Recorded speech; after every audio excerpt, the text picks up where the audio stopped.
హరి ఓం శ్రీ దత్తాత్రేయాయ నమః. హరి ఓం. పరమేశ్వర స్వరూపమైన సభకి నమస్కారం. భూత ప్రేత పిశాచాద్య యస్య స్మరణ మాత్రతా దూరాదేవ పలాయంతే దత్తాత్రేయం నమామితం.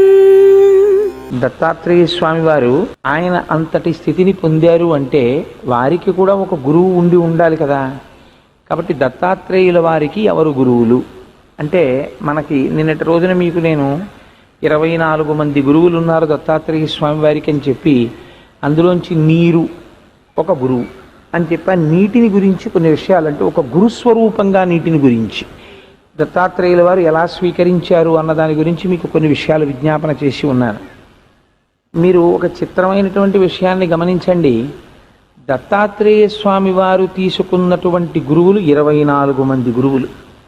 24 మంది గురువులు ఎక్కడున్నవారు అంటే, 24 మంది గురువులు ఈ లోకంలో ఉన్నవాళ్ళే.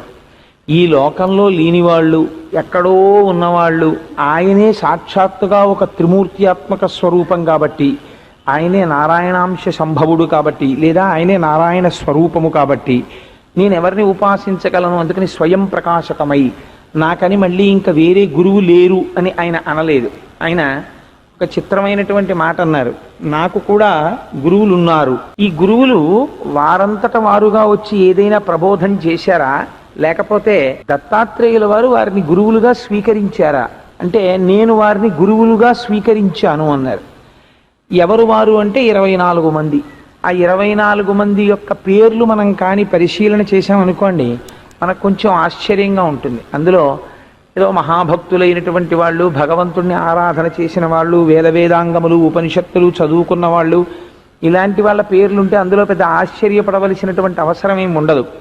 కానీ 24 మంది గురువుల పేర్లు దత్తాత్రేయుల వారి వింటే, పృథివీ, ఆపస్, తేజో, వాయు, ఆకాశములు, సూర్యుడు, చంద్రుడు, సముద్రము, అక్కడికి 80 గురువులు. తర్వాత పాము, మక్షికము, ఒక కొండ చిలవ, పావురము, పతంగము, భ్రమరము, బాణములు తయారు చేసేటటువంటి ఇషుకారుడు, చేప, అక్కడికి 16 మంది.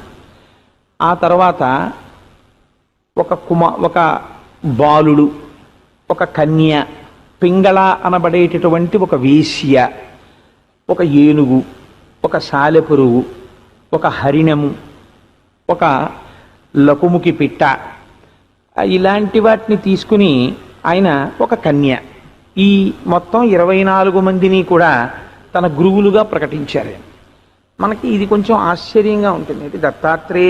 దత్తాత్రేయ స్వామి అంతటి వారి ఏమిటి, వారికి గురువుల్లో కొండ చిలవా, లేకపోతే ఒక పావురమా, అది కూడా కాదు ఒక లకుముకి పిట్ట, ఇవన్నీ ఎలా గురువులు అవుతాయి అని మనకు అనుమానం వస్తుంది. కానీ ఇక్కడ మీరు చూడవలసినటువంటి ఒక రహస్యం ఒకటి ఉంది. మీరు దత్తాత్రేయుల వారికి 24 మంది గురువులు అని ఈ పేర్లు చదివేసి ఏదో ఒక్కొక్క వాక్యంలో దీని నుంచి ఇది గ్రహించారు, దీని నుంచి ఇది గ్రహించారు అని ఒక మాట చెప్పారనుకోండి, దానివల్ల మీరు పొందేటటువంటి లబ్ధి ఉండదు. ఎందుకంటే భాగవతంలో ప్రత్యేకంగా ఏకాదశ స్కంధంలో 11వ స్కంధంలో దత్త అవధూత సంవాదము అని ఒక పెద్ద అధ్యాయం. అందులో యదు మహారాజు గారు అవధూతల యొక్క సంవాదము. యదు అనబడేటటువంటి రాజుకి ఒక అవధూత తన పాఠాన్ని వివరణ చేస్తారు. అది వారి మధ్య సంవాదంగా చెప్తారు. అయితే అక్కడ దత్తాత్రేయ స్వామి వారిని అవధూత అన్న పేరుతో పిలిచారు. పిలిచినప్పటికీ అది ఆ అవధూత ఎవరో కాదు, ఆయన దత్తాత్రేయ స్వామి వారి పేరు వాడలేదు. కానీ భాగవతంలో మాత్రం అవధూత అని పిలిచారు. కృష్ణ భగవానుడు అవతార పరిసమాప్తికి ముందు ఉద్ధవుడికి చేసినటువంటి ప్రబోధంలో ఈ యదు అవధూత సంవాదం వస్తుంది. అందులో కూడా ఈ 24 మంది గురువుల గురించి ప్రస్తావన చేస్తారు. అయితే చిత్రం ఏంటంటే, లోకంలో ఉండేటటువంటి విషయాల్ని ఆయన 24 మంది గురువులుగా స్వీకరించారు. అయితే దీనివల్ల మనం తెలుసుకోవలసినటువంటి సారాంశం ఏమైనా ఉంటుందా అసలు అంటే, మీకు గురువుకి భగవంతుడికి ఒక చిన్న భేదం ఒకటి ఉంటుంది. గురువు యొక్క పాదములు పట్టుకోవడం వల్ల భగవంతుడు పరిగెత్తుకుంటూ వచ్చి మీ ముంగిట నిలబడవచ్చు. కానీ భగవంతుడి పాదములు పట్టుకున్న గురువు దొరుకుతాడని మాత్రం నమ్మకమేం లేదు. అంటే ఒక్కొక్కసారి భగవంతుడి పాదములు పట్టుకుని ఒక ప్రయోజనం నెరవేరవచ్చు, కానీ గురువు భగవద్దత్తమై దొరికేటటువంటి సందర్భాలు తక్కువగా ఉండి ఉండవచ్చు. మీకు చూడండి, ఏదో ఒక కోరికతో ఒక తపస్సు చేస్తారు. ఆ కోరిక తీరినప్పుడు భగవంతుడు వరాన్ని ఇస్తాడు, దాంతో పూర్తయిపోతుంది. కానీ నాకు జ్ఞానము కావాలి, ఆ జ్ఞానమును బోధ చెయ్యడానికి నాకు ఒక గురువు కావాలి అని అడిగేటటువంటి వాడు ఉండడు. పైగా మీకు సృష్టిలో ఒక పెద్ద రహస్యం ఉంది. వినేటటువంటి వాళ్ళందరూ వింటారు, గురువుని ఆశ్రయించే వాళ్ళందరూ ఆశ్రయిస్తారు. కానీ ఉద్ధరణ ప్రధానంగా రెండింటి మీద ఆధారపడి ఉంటుంది. ఒకటి, శిష్యుడి యందు గురువుకి అనుగ్రహము లేకపోవచ్చు. ఒక్కొక్కసారి గురువు యొక్క అనుగ్రహము శిష్యుని యందు ప్రత్యక్షముగా ప్రసారము కాదు. కాకపోయినా విపరీతమైనటువంటి సాధన చేస్తాడు. ఆ గురువుని మనసులో పెట్టుకొని ఆయన నా గురువు అని వరిస్తాడు. శిష్యుడు మనసులో వరించి సాధన చేస్తాడు. మీకు నేను ఒక ఉదాహరణ చెప్తాను. ఏకలవ్యుడికి ద్రోణాచార్యుల వారు ఎప్పుడూ ప్రత్యక్షంగా విలువిద్య బోధ చేయలేదు. అయినా సరే ద్రోణాచార్యుల వారిని మనస్సులో పెట్టుకుని ఉపాసన చేసి ఏకలవ్యుడు అర్జునుణ్ణి మించిపోగలిగినంతటి విలుకాడు కాగలిగాడు. అక్కడ గురువు యొక్క ప్రత్యక్షమైనటువంటి అనుగ్రహము ఉన్నదా అంటే లేదు. అయినా సరే ఏకలవ్యుడు ఆ స్థితిని పొందగలిగాడు. ఒక్కొక్కసారి శిష్యుడికి సమర్థత ఉండదు. మిగిలినటువంటి శిష్యులతో పోలిస్తే ఆ ఆశ్రయించినటువంటి శిష్యుడికి ఏమి యోగ్యత ఉండదు. అతనే మిగిలిన వాళ్ళతో పోలిస్తే పెద్ద గొప్పవాడు కాడు, పెద్దగా విషయ పరిజ్ఞానం ఉన్నవాడు కాదు. కానీ గురువు యొక్క అనుగ్రహం ప్రసరిస్తుంది.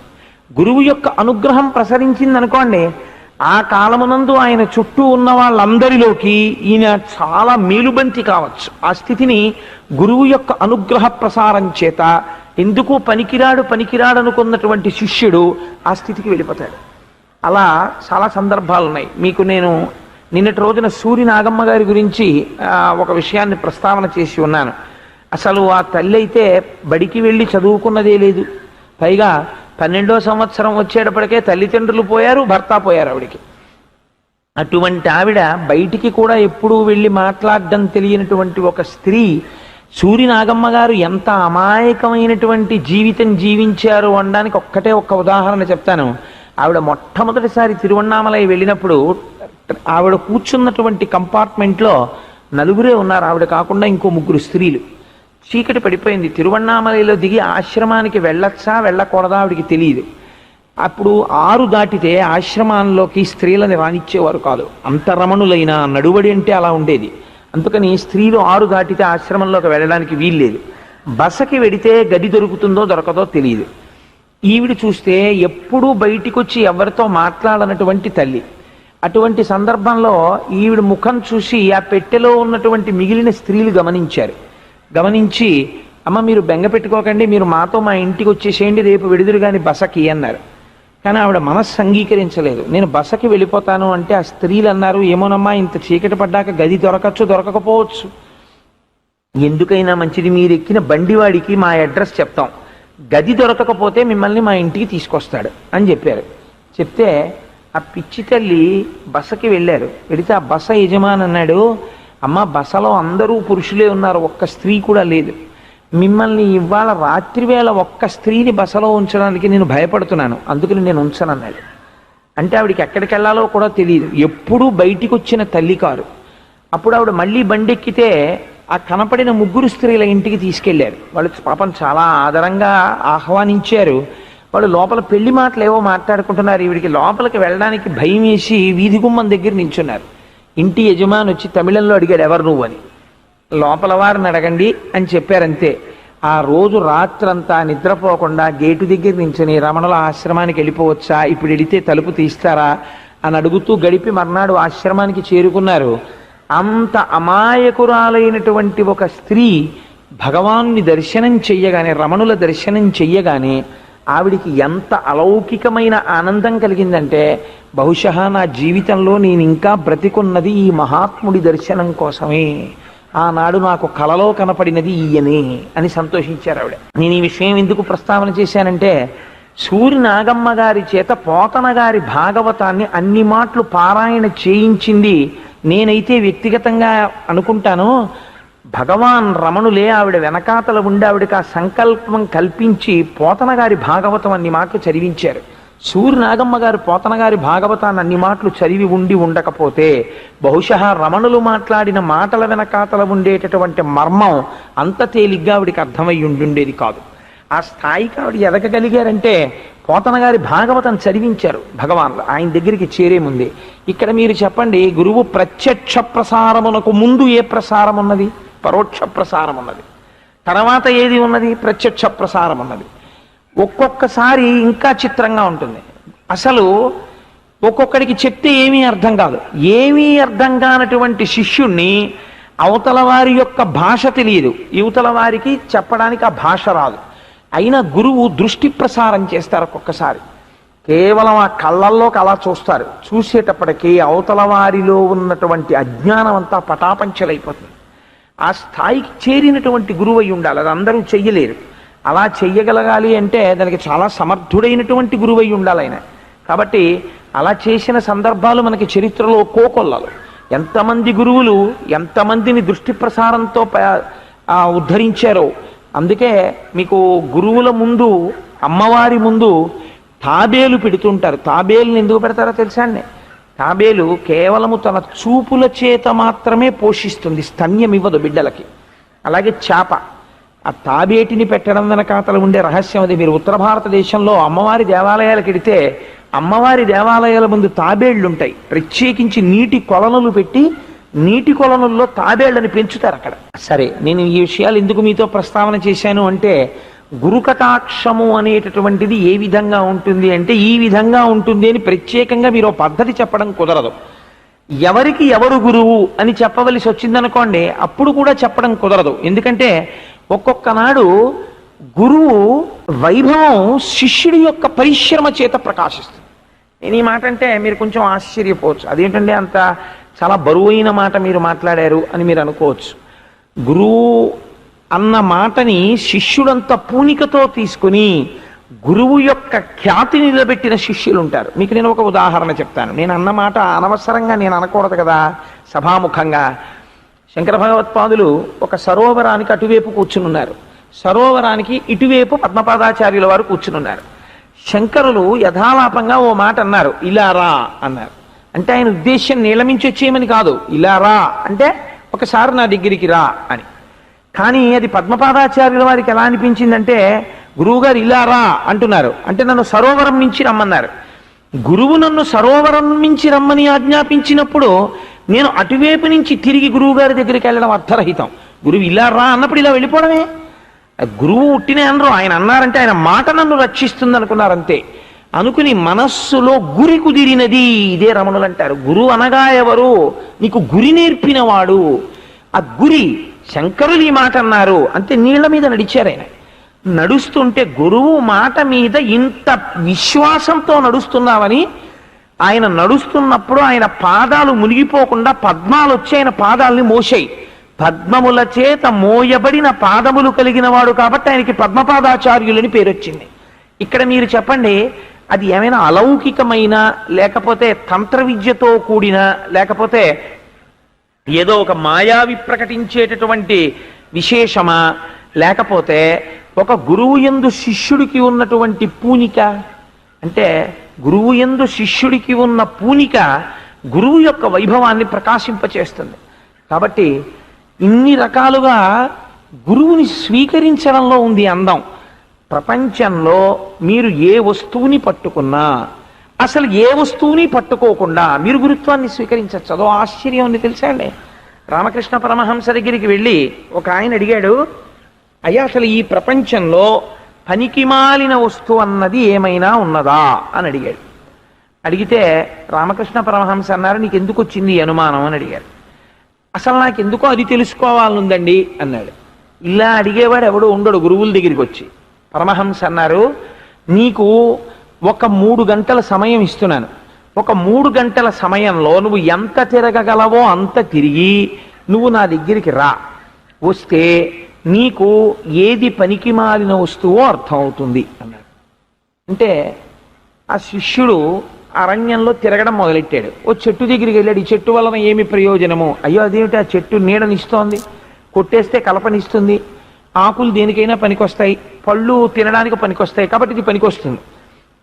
ఓ జంతువుని చూశాడు. ఇది చచ్చిపోతే దీని చర్మం పనికొస్తుంది, దీని మాంసం పనికొస్తుంది, దీని గోళ్ళు పనికొస్తాయి. అసలు పనికిరానిదన్నది ఆయనకి కనపడలేదు. తిరిగి వచ్చిన తర్వాత ఆయనకు ఒకటే కనిపించింది. ఏమిటి కనిపించిందంటే, అన్నీ పనికొచ్చేవని తెలుసుకోకుండా పనికిరాని ఆలోచనలతో ప్రకృతిని అశుద్ధంగా మార్చిన నేనే పనికిరానివ్వండి ఈ ప్రపంచంలో. గురువుగారి దగ్గరికి వచ్చి కాళ్ళ మీద పడిపోయి ఇలాంటి పనికి మాలిన ఆలోచనలే నన్ను పనికిరానివన్నీ చేస్తున్నాయి, ప్రపంచమంతా పనికొచ్చేదే నువ్వు చూడగలిగితే ఆ కోణంలో అన్న విషయం నేను ఇవాళ గ్రహించగలిగానన్నాడు. ఈ దృక్కోణాన్ని మీకు అలవాటు చేయడం దత్తాత్రేయుల వారికి 24 మంది గురువుల్ని లోకంలోంచి స్వీకరించడం. ఇందులో అంతర్లీనంగా ఒక రహస్యం ఉంది. ఈ రహస్యం నేనేం చెప్తున్నది కాదు, భగవాన్ రమణులు ఒకసారి చెప్పినటువంటి మాటలు మీకు నేను చెప్తున్నాను. లోకమంతటినీ గురువుగా చూసిన వాడు ఎవరుంటాడో వాడు లోకమునకు ఈశ్వరుడు అవుతాడు. లోకమును పనికి మాలిన దానిగా చూసిన వాడు ఎవడుంటాడో వాడు లోకమునకు పనికి మాలిన వాడే అవుతాడు. అంతే సిద్ధాంతం.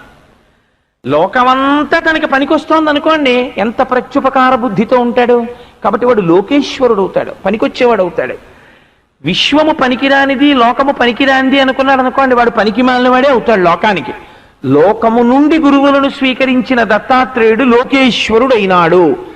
రామచంద్రమూర్తి సుగ్రీవుడికి పట్టాభిషేకం చేశారు. వర్షాకాలం వెళ్ళిపోగానే అన్ని దిక్కులకి వానరుల్ని పంపిస్తానన్నాడు. కానీ తారతో సౌఖ్యములను అనుభవిస్తూ ఇచ్చినటువంటి మాట మర్చిపోయాడు. లక్ష్మణుడితో సుగ్రీవుడికి కబురు చేశారు రామచంద్రమూర్తి. కబురు చేస్తూ, నువ్వు మాట మరిచిపోయావు, ఇచ్చిన మాట తప్పావు, కాబట్టి నిన్ను చంపేస్తాను అనలేదు. నా సంకుచిత పంథాహ ఏనవాలీగతో హతః అన్నారు.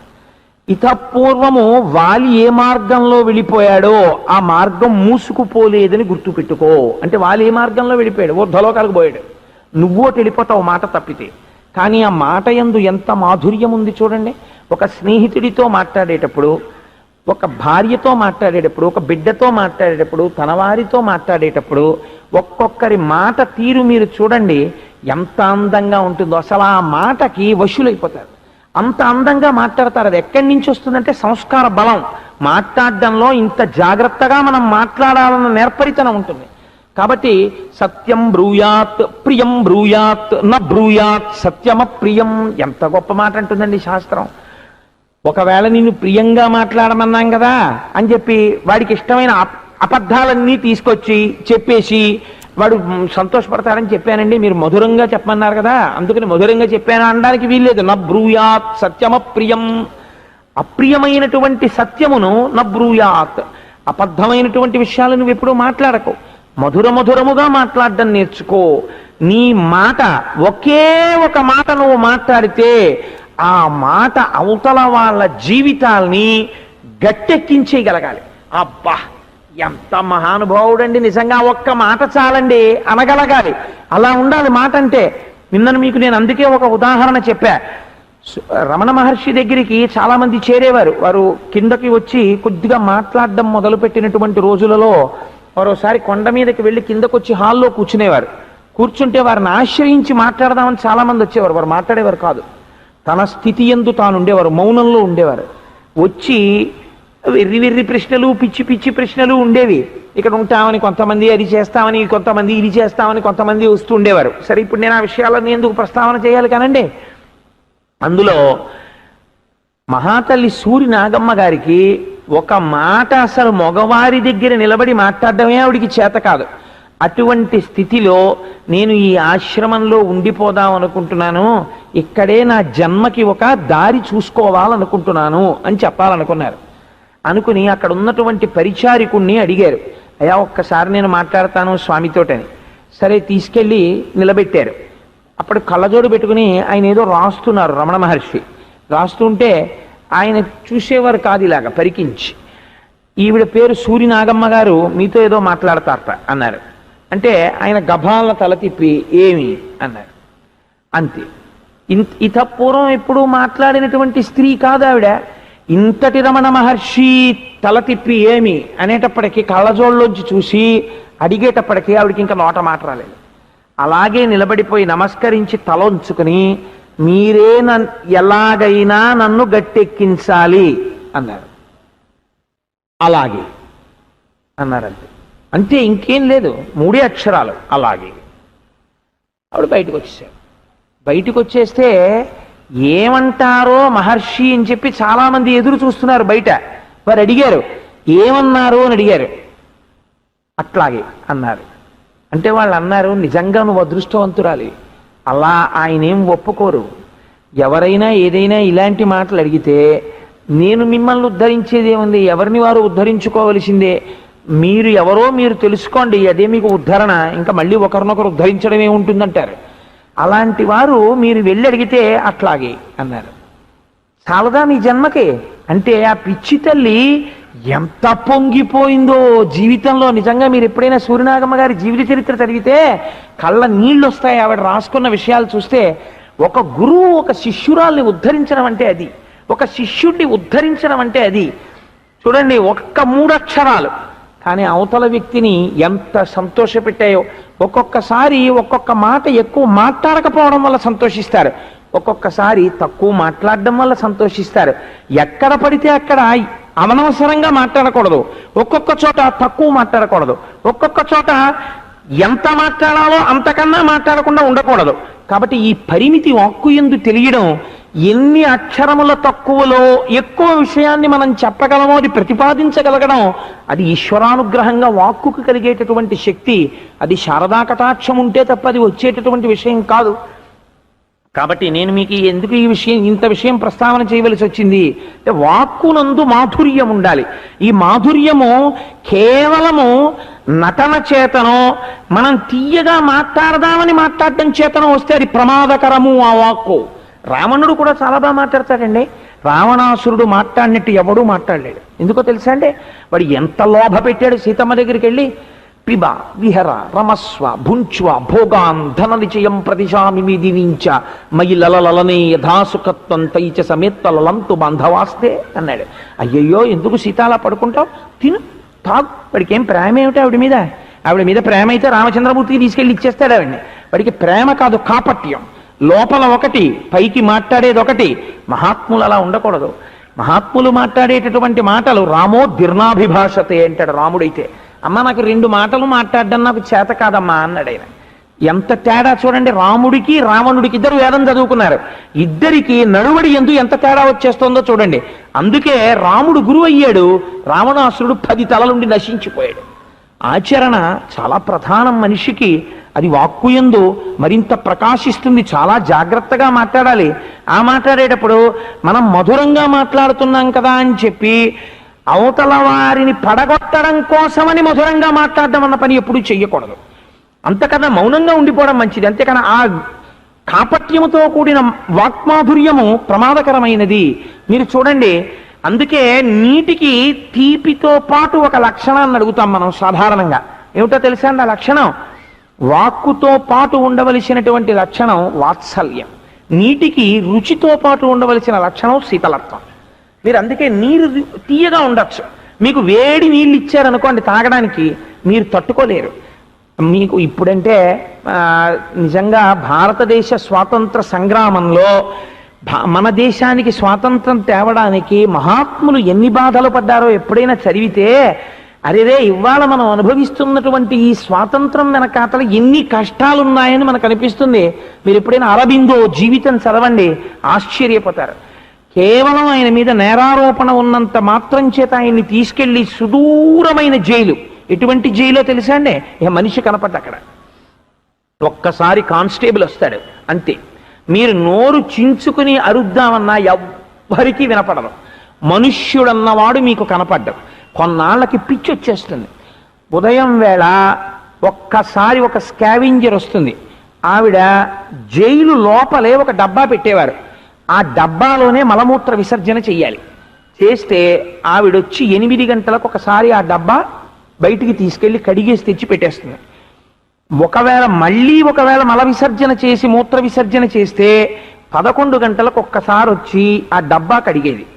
ఈలోగా ఒకవేళ కానీ ఏ కడుపు నొప్పి చేతనో వాళ్ళు పెట్టిన ఆహారం పడకపోవడం చేతనో సంకటి తిని జీర్ణం అవ్వక ఒకవేళ కానీ మళ్ళీ కానీ మలమూత్ర విసర్జన చేశాడో మరునాటి ఉదయం వరకు ఆ కంపులో అలా పడి ఉండడమే. ఎంత చిన్న చిన్న గదులంటే ఒక మనిషి ముడిచిపెట్టుకు పడుకోవాలి తప్ప ఇలా సాగి పడుకోవడానికి అవకాశం ఇంకా జైల్లో ఉన్నంత కాలం ఉండదు. ఇలా అడుగు తీసి రెండో అడుగేస్తే గోడ అడ్డొస్తుంది, బయటికి వెళ్ళడానికి ఉండదు. నీళ్ళు ఎటువంటి నీళ్ళో తెలుసా అండి? ఇనప ఊసల్లోంచి చెయ్యి పెట్టి అక్కడ గొలుసు కట్టిన గ్లాస్తో ముంచుకుని తాగాలి. ఓ తొట్టె, ఒకటి చిన్న తొట్టె బయట ఉండేది. సూర్యరశ్మికి ఆ నీళ్లు వేడిక్కిపోయి వేడి నీళ్లు ఉండేవి. ఈ వేడి నీళ్లు ఎన్ని తాగినా దాహం తీరేది కాదు. అంత దాహంతో ఎదురుగుండా నీళ్లున్నా తాగబుద్ధేయక ఆ ఎండ లోపలికి పడిపోతుంటే ఎటు తిరగలేక కష్టం చెప్పుకుందామంటే మనిషి కనపడక అసలు ప్రపంచంలో ఏం జరుగుతోందో తెలియక తన మీద కేసు ఏమవుతోందో కూడా తెలియక చెప్పేవారు లేక ఎన్నెన్ని కష్టాలు పడి నిజంగా ఈ దేశానికి స్వాతంత్రం తీసుకొచ్చారో ఇవాళ మనం ఎంత బాధ్యతారహితంగా తిరుగుతున్నామో తలుచుకుంటే సిగ్గుతో తలంచుకోవాలి. కానీ దీనికి కారణం మాత్రం యువతరం కాదు. నేను నిష్కర్షగా చెప్తాను, యువతరానికి దీనితో బాధ్యత లేదు. కారణం ఏమిటో తెలుసా అండి? ఇవాళ చెప్పేవాడు లేడు. ఏ కాలేజీలో ఒక అరబిందో గురించి చెప్పేవాళ్ళు ఉన్నారు? ఏ కాలేజీలో మన భారతదేశ స్వాతంత్ర సంగ్రామంలో ఎవరెవరు ఎంతంత కష్టపడ్డారో చెప్పే ఏంటి కల్చరల్ హెరిటేజ్ ఆఫ్ ఇండియా లాంటి క్లాసెస్ ఉన్నాయి. ఎంతసేపు సబ్జెక్టు నూరిపోసేయడమే తప్ప భారతీయ సాంస్కృతిక వారసత్వం చెప్పిన వాళ్ళు ఎక్కడున్నారు? వాళ్ళకి రమ్మంటే ఎక్కడి నుంచి వస్తాయి నైతిక విలువలు? అందుచేత నేను ఇంతకీ ఒక దాంట్లోంచి ఒక దాంట్లోకి వెళ్ళాను. నీటికి కేవలము తీపితనం ఉంటే తాగగలరా? శీతలత్వం ఉండాలి, చల్లతనం ఉండాలి. వాక్కుకి కేవలము మాధుర్యం ఉందనుకోండి, పనికొస్తుందా? లోపల మాత్రం కారుణ్యం లేదు, వాడు ఉట్టిని నటిస్తాడంతే, అలా మాట్లాడుతుంటాడు. అది ప్రమాదకరము, అది చాలా ఇబ్బందికరమైనటువంటి విశేషము. తాను చెయ్యలేని దాన్ని అది కూడా ప్రీతిపాత్రంగా మధురంగా చెప్పాలి. అంతేకాని చెయ్యని పని చేస్తానని మోసపుచ్చడం, మధురంగా మాట్లాడమన్నారు కదా అని మాట్లాడడం అది మంచి పద్ధతి కాదు. లోపల అపారమైన వాత్సల్యం ఉండాలి. అందుకే మీరు చూడండి, రామాయణం రచించాలి అంటే ఇతనికి ఉన్న యోగ్యత ఏమిటి చూశారు దేవతలు. మహానుభావుడు మధ్యాహ్నం వేళ సంధ్యావందనం చేసుకుందామని తమసా నదీ తీరానికి వెళ్ళిపోతున్నాడు వాల్మీకి మహర్షి. ఒక బోయవాడు పక్షిని కొట్టాడు. ఆ పక్షి క్రౌంచ పక్షి గిరగిర గిరగిర తిరిగి కింద పడిపోయింది. మానిషాధ ప్రతిష్టాత్వం మగమ శాశ్వతీ సమాహ అక్రౌంచ మిథునాదేకం అవధీహి కామమోహితం అన్నాడు. అంటే లోకము యొక్క శోకమును చూసి తన శోకముగా భావించిన వాడెవడో అటువంటి వాడి నోట్లోంచి ఆ శోకము ఆగక పైకి వాక్కుగా పొంగి ప్రవహిస్తే అది శ్లోకమైంది. అందుకని రామాయణానికి, ఆది కావ్యానికి అది మొదటి శ్లోకమైంది. రామాయణానికి లోకము యొక్క శోకమును చూసి తాను బాధపడగలగాలి గురువు. ఇలా బాధపడలేని వాడికి వాత్సల్యం ఉండదు. అందుకే మీరు చూడండి, సాధారణంగా లోకానికి ఒక తీరుంటుంది. మీకన్నా నాకు ఎక్కువ చదువు ఉందనుకోండి, ఆడికేమొచ్చురా అంటాడు. మీకన్నా నేను పెద్ద పోస్ట్లో ఉన్నాను అనుకోండి, నా సబార్డినేట్ అండి అంటాడు. మీకన్నా నాకు ఐశ్వర్యం ఎక్కువ ఉందనుకోండి, ఎక్కడుంచాలో అక్కడుంచాలండి, వాడు దరిద్రుడు అంటాడు. మీకన్నా నేను అందగాండి అనుకోండి, నేను అందగాండి వాళ్ళకన్నాను, వాళ్ళతో నేను ఎందుకు తిరుగుతాను అంటాడు. ఏ చిన్న విభూతిని ఈశ్వరుడిచ్చినా దాంట్లోంచి అహంకారాన్ని ఉత్పత్తి చేస్తాడు ప్రతివాడును. గురువు అన్ని తనకుండి ఏమీ లేని లోకాన్ని చూసి తాను ఏడుస్తాడు. అయ్యో వీళ్ళకి ఇవి లేవని ఏడుస్తాడు గురువు. ఇది వాత్సల్యం. ఇలా ఏడిచారు శంకర భగవత్పాదులు. నలినీదలగత జలమతి తరళం తత్వజీవితమతిశయ చపలం విద్ధి వ్యాధ్యభిమానగ్రస్తం లోకం శోకచ హంత సమస్తం అన్నాడు. అయ్యయ్యయ్యయ్యో, తామరాకు మీద నీటి బొట్టులా వీళ్ళ జీవితాలు అత్యంత చించలములు, బహు కొద్ది కాలం ఉంటున్నారు. ఈలోగా వీళ్ళ జీవితాలన్నీ మా సంసారాలని, రోగాలని, రోత్సులని, కోపాలని, క్రోధాలని, అరిషడ్వర్గాలకి లొంగిపోయి పాడైపోతున్నారు. అరే రే, నా దృష్టిలో ఈ లోకం చచ్చిపోయిందిరా అని ఏడిచారు. ఏడుపు అవసరం ఏముందండి శంకరాచార్యుల వారికి? చిదానంద రూప శివోహం శివోహం అని చెప్పుకున్న శంకరులు లోకం కోసం ఏడ్చారు. ఆ ఏడవడంలో వాత్సల్యం ఉంది. వాల్మీకి పిట్ట కోసం ఏడవడంలో వాత్సల్యం ఉంది. రమణ మహర్షి కోతుల్ని చూసి ఏడవడంలో వాత్సల్యం ఉంది. ఇది ఉండాలి. భగవాన్ ఎక్కడో లోపల కూర్చుంటే చెట్టు మీద ఉన్నటువంటి కోతులు కిచకిచకిచకిచలు ఆడుతూ వచ్చేవి. వస్తే ఆ కోతి నన్ను ఏదో చెప్పాలని పిలుస్తోందని చెప్పి బయటికి వెళ్ళేవారు. చుట్టూ శిష్యులు నిలబడి, శిష్యులు అని అందరినీ అనొచ్చు అనకూడదో నాకు తెలియదు, ఆ చుట్టూ ఉన్న వాళ్ళని, ఎందుకంటే అది ప్రాజ్ఞతని బట్టి శిష్యులు అవుతారు తప్ప ఏదో చుట్టూ నించున్నంత మాత్రానే శిష్యులు అయిపోరు. అందుకని ఆ చెట్ట మీద ఉన్న కోతి, ముసలి కోతి ఏదో కిచకిచకిచకిచలు ఆడుతుంటే రమణ మహర్షి కన్నుల వెంట నీరు ఇలా కారిపోతుండేది. కారిపోయి తిరిగి వచ్చిన తర్వాత, ఎందుకంటే మీరు ఏడ్చారా, కోతి ఏం చెప్పిందంటే, అది ముసలి కోతి, దానికి ఓ కూతురు ఉందిట, ఓ అల్లుడు ఉన్నట్ట, ఆ కూతురు అల్లుడు ఏదో విద్యుత్ వైర్లు పట్టుకుని ఇద్దరు చచ్చిపోయారట, ఇదిగో దానికేమో చిన్న చిన్న పిల్లలు, ఇప్పుడు ఈ వయస్సులో, ఈ పండు వయస్సులో భగవాన్ నేను ఈ చిన్ని పిల్ల కోతుల్ని పెంచవలసి వచ్చింది చూడండి అని ఏడుస్తోంది నాకు చెప్పి, దాని బాధ చూసి నాకు ఏడుపు వచ్చింది అన్నారు. అవతల వారి బాధని చూసి హృదయము ద్రవించి బాధపడగలిగినటువంటి వాత్సల్యము, అంతటి సౌకుమార్యముతో కూడిన హృదయం ఉన్నవాడెవరో వాడు గురువు, లేదా వాడు మనిషి. అలాంటి ఆర్ద్రత, వాత్సల్యముతో కూడిన గుండె అయి ఉండాలి. లేనినాడు మనుష్య జన్మకి ప్రయోజనం ఏమిటండి? దానికి ప్రయోజనం ఉండదు. నేను మొన్నటి రోజున నా భార్యని ఆఫీస్ నుంచి తీసుకొస్తున్నాను, మధ్యాహ్నం మంచి ఎండ, ఆ ఎండాకాలంలో ఒక చిన్న పిట్ట, అదో బహుశా చిన్న చిన్న అరుపులు అరుస్తూ ఎగురుతుంటాయే, నాకు ఆ పక్షి పేరు ఖచ్చితంగా తెలియదు, కానీ అది ఒక చిన్న పిట్ట ఓ గోడ మీద వాలి ఉంది. ఎక్కడి నుంచో వచ్చింది ఒక గ్రద్ద, దాన్ని తరిమింది. తరిమితే పాపం అది ఎంత భయంకరమైన ఆర్తనాదం చేస్తోందంటే, అది అలిసిపోయే వరకు తిప్పింది ఆకాశంలో. తిప్పి తిప్పి తిప్పి తిప్పి దాన్ని కొడుతుంటే కూ కూ కూ అని అరుస్తూ భయపడిపోతూ అది కింద పడిపోతే దాన్ని పట్టి చంపేద్దామని అది అలా ఎగురుతుంటే దాని మీద ఎగురుతూ కొడుతోంది గ్రద్ద.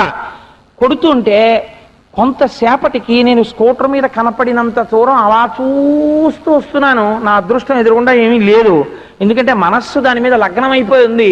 అయ్యయ్యో ఎలా తరివేస్తోందో అని. కానీ మనం ఏం చెయ్యగలం కింద ఉన్నప్పుడు? అది ఇలా చూసేటప్పటికి అలా వెళ్ళిపోతుంది. ఇంకొక 3 నిమిషాల్లో అది కింద పడిపోతుంది. ఆ తర్వాత ఈ పిట్టనది ఎత్తుకుపోతుంది. కానీ చూడ్డానికి చాలా బాధ అనిపించింది. ఇంటికి వచ్చేసాం. భోజనం పెడితే నా భార్య అన్నం తినే ముందు నేను ఇది తింటున్నట్టు ఆ గ్రద్ద ఆ పక్షిని తింటోందేమో అన్న భావన వెంటాడింది. అంటే నేను స్వోత్కర్ష కోసం ఈ మాట చెప్పట్లేదు, కనీసం వేరొకరి కష్టాన్ని చూసి సృష్టిలో ఉన్నటువంటి వేరొక జీవి యొక్క కష్టానికి నీ మనస్సు కదలకపోతే ఇంక నీకు మనుష్యోపాధి ఎందుకు? ప్రకృతిలో వేటాడి బ్రతకడం జంతు లక్షణం అండి. ఒక పిల్లికి నిర్దాక్షిణ్యంగా వెంటాడుతుంది ఎలకని, ఒక కుక్క ఒక పంది పిల్లని వెంటాడి పట్టుకుంటుంది, ఒక పావును ఎలుకని వేటాడి పట్టుకుంటుంది. కానీ మనిషి త్యాగమయుడై ఈశావాస్యోపనిషత్ చెప్పినట్టు త్యాగము చేత అమృతత్వమును పొందాలి. అందుచేత అయ్యో నేను బాధించడమా అని వేరొకరిని బాధించకుండా ఉండగలిగిన తత్వాన్ని పొందాలి. ఆదిపర్వాన్ని మహాభారతంలో అనువాదం చేస్తూ నన్నయ్య గారు అంటారు, సమస్త ధర్మములు ఒక్క విషయంలో ఉన్నాయి. ఇదొక్కటి జ్ఞాపకం పెట్టుకో చాలు. నువ్వు ఏ మాట ఇతరులను మాట్లాడితే వారు బాధపడతారో, లేదా ఎవరు నిన్ను ఒక మాట మాట్లాడితే నువ్వు బాధపడతావో ఆ మాట నువ్వు ఇతరుల యందు వాడకు చాలు. సమస్త ధర్మాలు నీకు తెలిసిపోయినట్టే. కాబట్టి ఆ వాక్కుకి ఆ వాత్సల్యం ఉండాలి. అయ్యో పాపం వారు అనగలగాలి. అంతేకాని ఇంతేనండి ఈ లోకం అంతాను అని చెప్పి తానేదో గొప్పగా ఎదిగిపోయినట్టు, అవతల వాడు పనికి మాలిన వాడైపోయినట్టు అది చాలా హీనం చేసి మాట్లాడుతుండడం, వీళ్ళకేం వచ్చండి, వీళ్ళు ఎప్పటికి బాగుపడతారండి అంటూ ఉండడం, అది మంచి పద్ధతి కాదు. వాత్సల్యముతో కూడిన వాక్కు యందు తనకన్నా అవతల వారి యందు ప్రేమన్నా ఉండాలి, గౌరవమన్నా ఉండాలి. ఈ రెండూ తప్ప మూడో భావన రాకూడదు. ఇలా ఉండగలగడం ప్రయత్నపూర్వకంగా అభ్యసించి మనిషి కావాలి. దత్తాత్రేయుల వారు నీటిని నేను గురువుగా స్వీకరించినాను అనడం వెనకాతల సమస్త జాతికి ఎంతటి గురిని నేర్పుతున్నారో చూడండి. ఎన్ని విషయాలు ఆయన అందులో దాచారో. దత్తాత్రేయుల వారు నీటిని గురువుగా తీసుకుని దత్తాత్రేయుల వారు బాగుపడ్డారని మీరు నేను చెప్పుకుంటే ఆయనకి ఇప్పుడు కొత్తగా కలిసి రావలసింది, ఆయనకి ఒరగవలసింది ఏమైనా ఉందా? ఆయనకేం లేదు. ఆయన నీటిని గురువుగా స్వీకరించడం వెనకాతల ఉన్న తాత్పర్యాన్ని మీరు తెలుసుకుంటే మీ జన్మకి నా జన్మకి సార్థకత ఏర్పడుతుంది.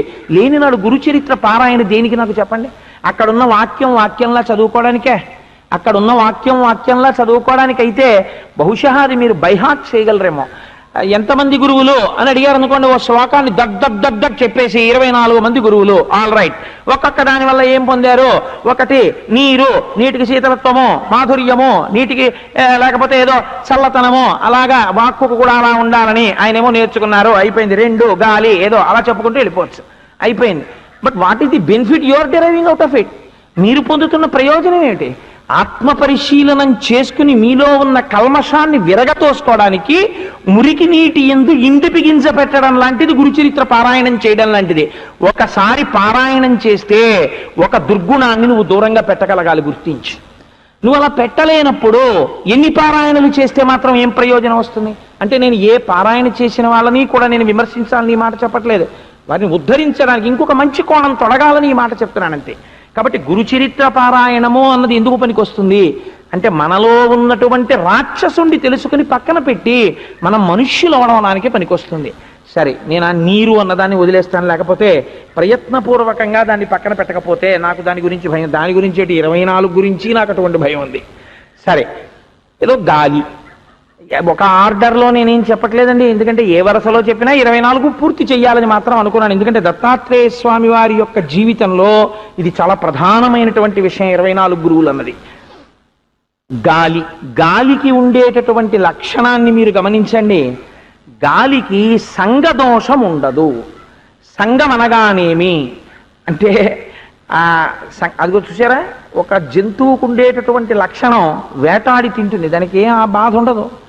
చేత సంగము అంటే ఒకదానితో కలసి దీనితో నేను కూడి ఉండాలి అని, లేకపోతే కూడిక చేత సుఖమును కానీ అతిశయమును కానీ దుఃఖమును కానీ న్యూనతను కానీ పొందకుండుట, దీన్ని సంగదోషము అని పిలుస్తారు.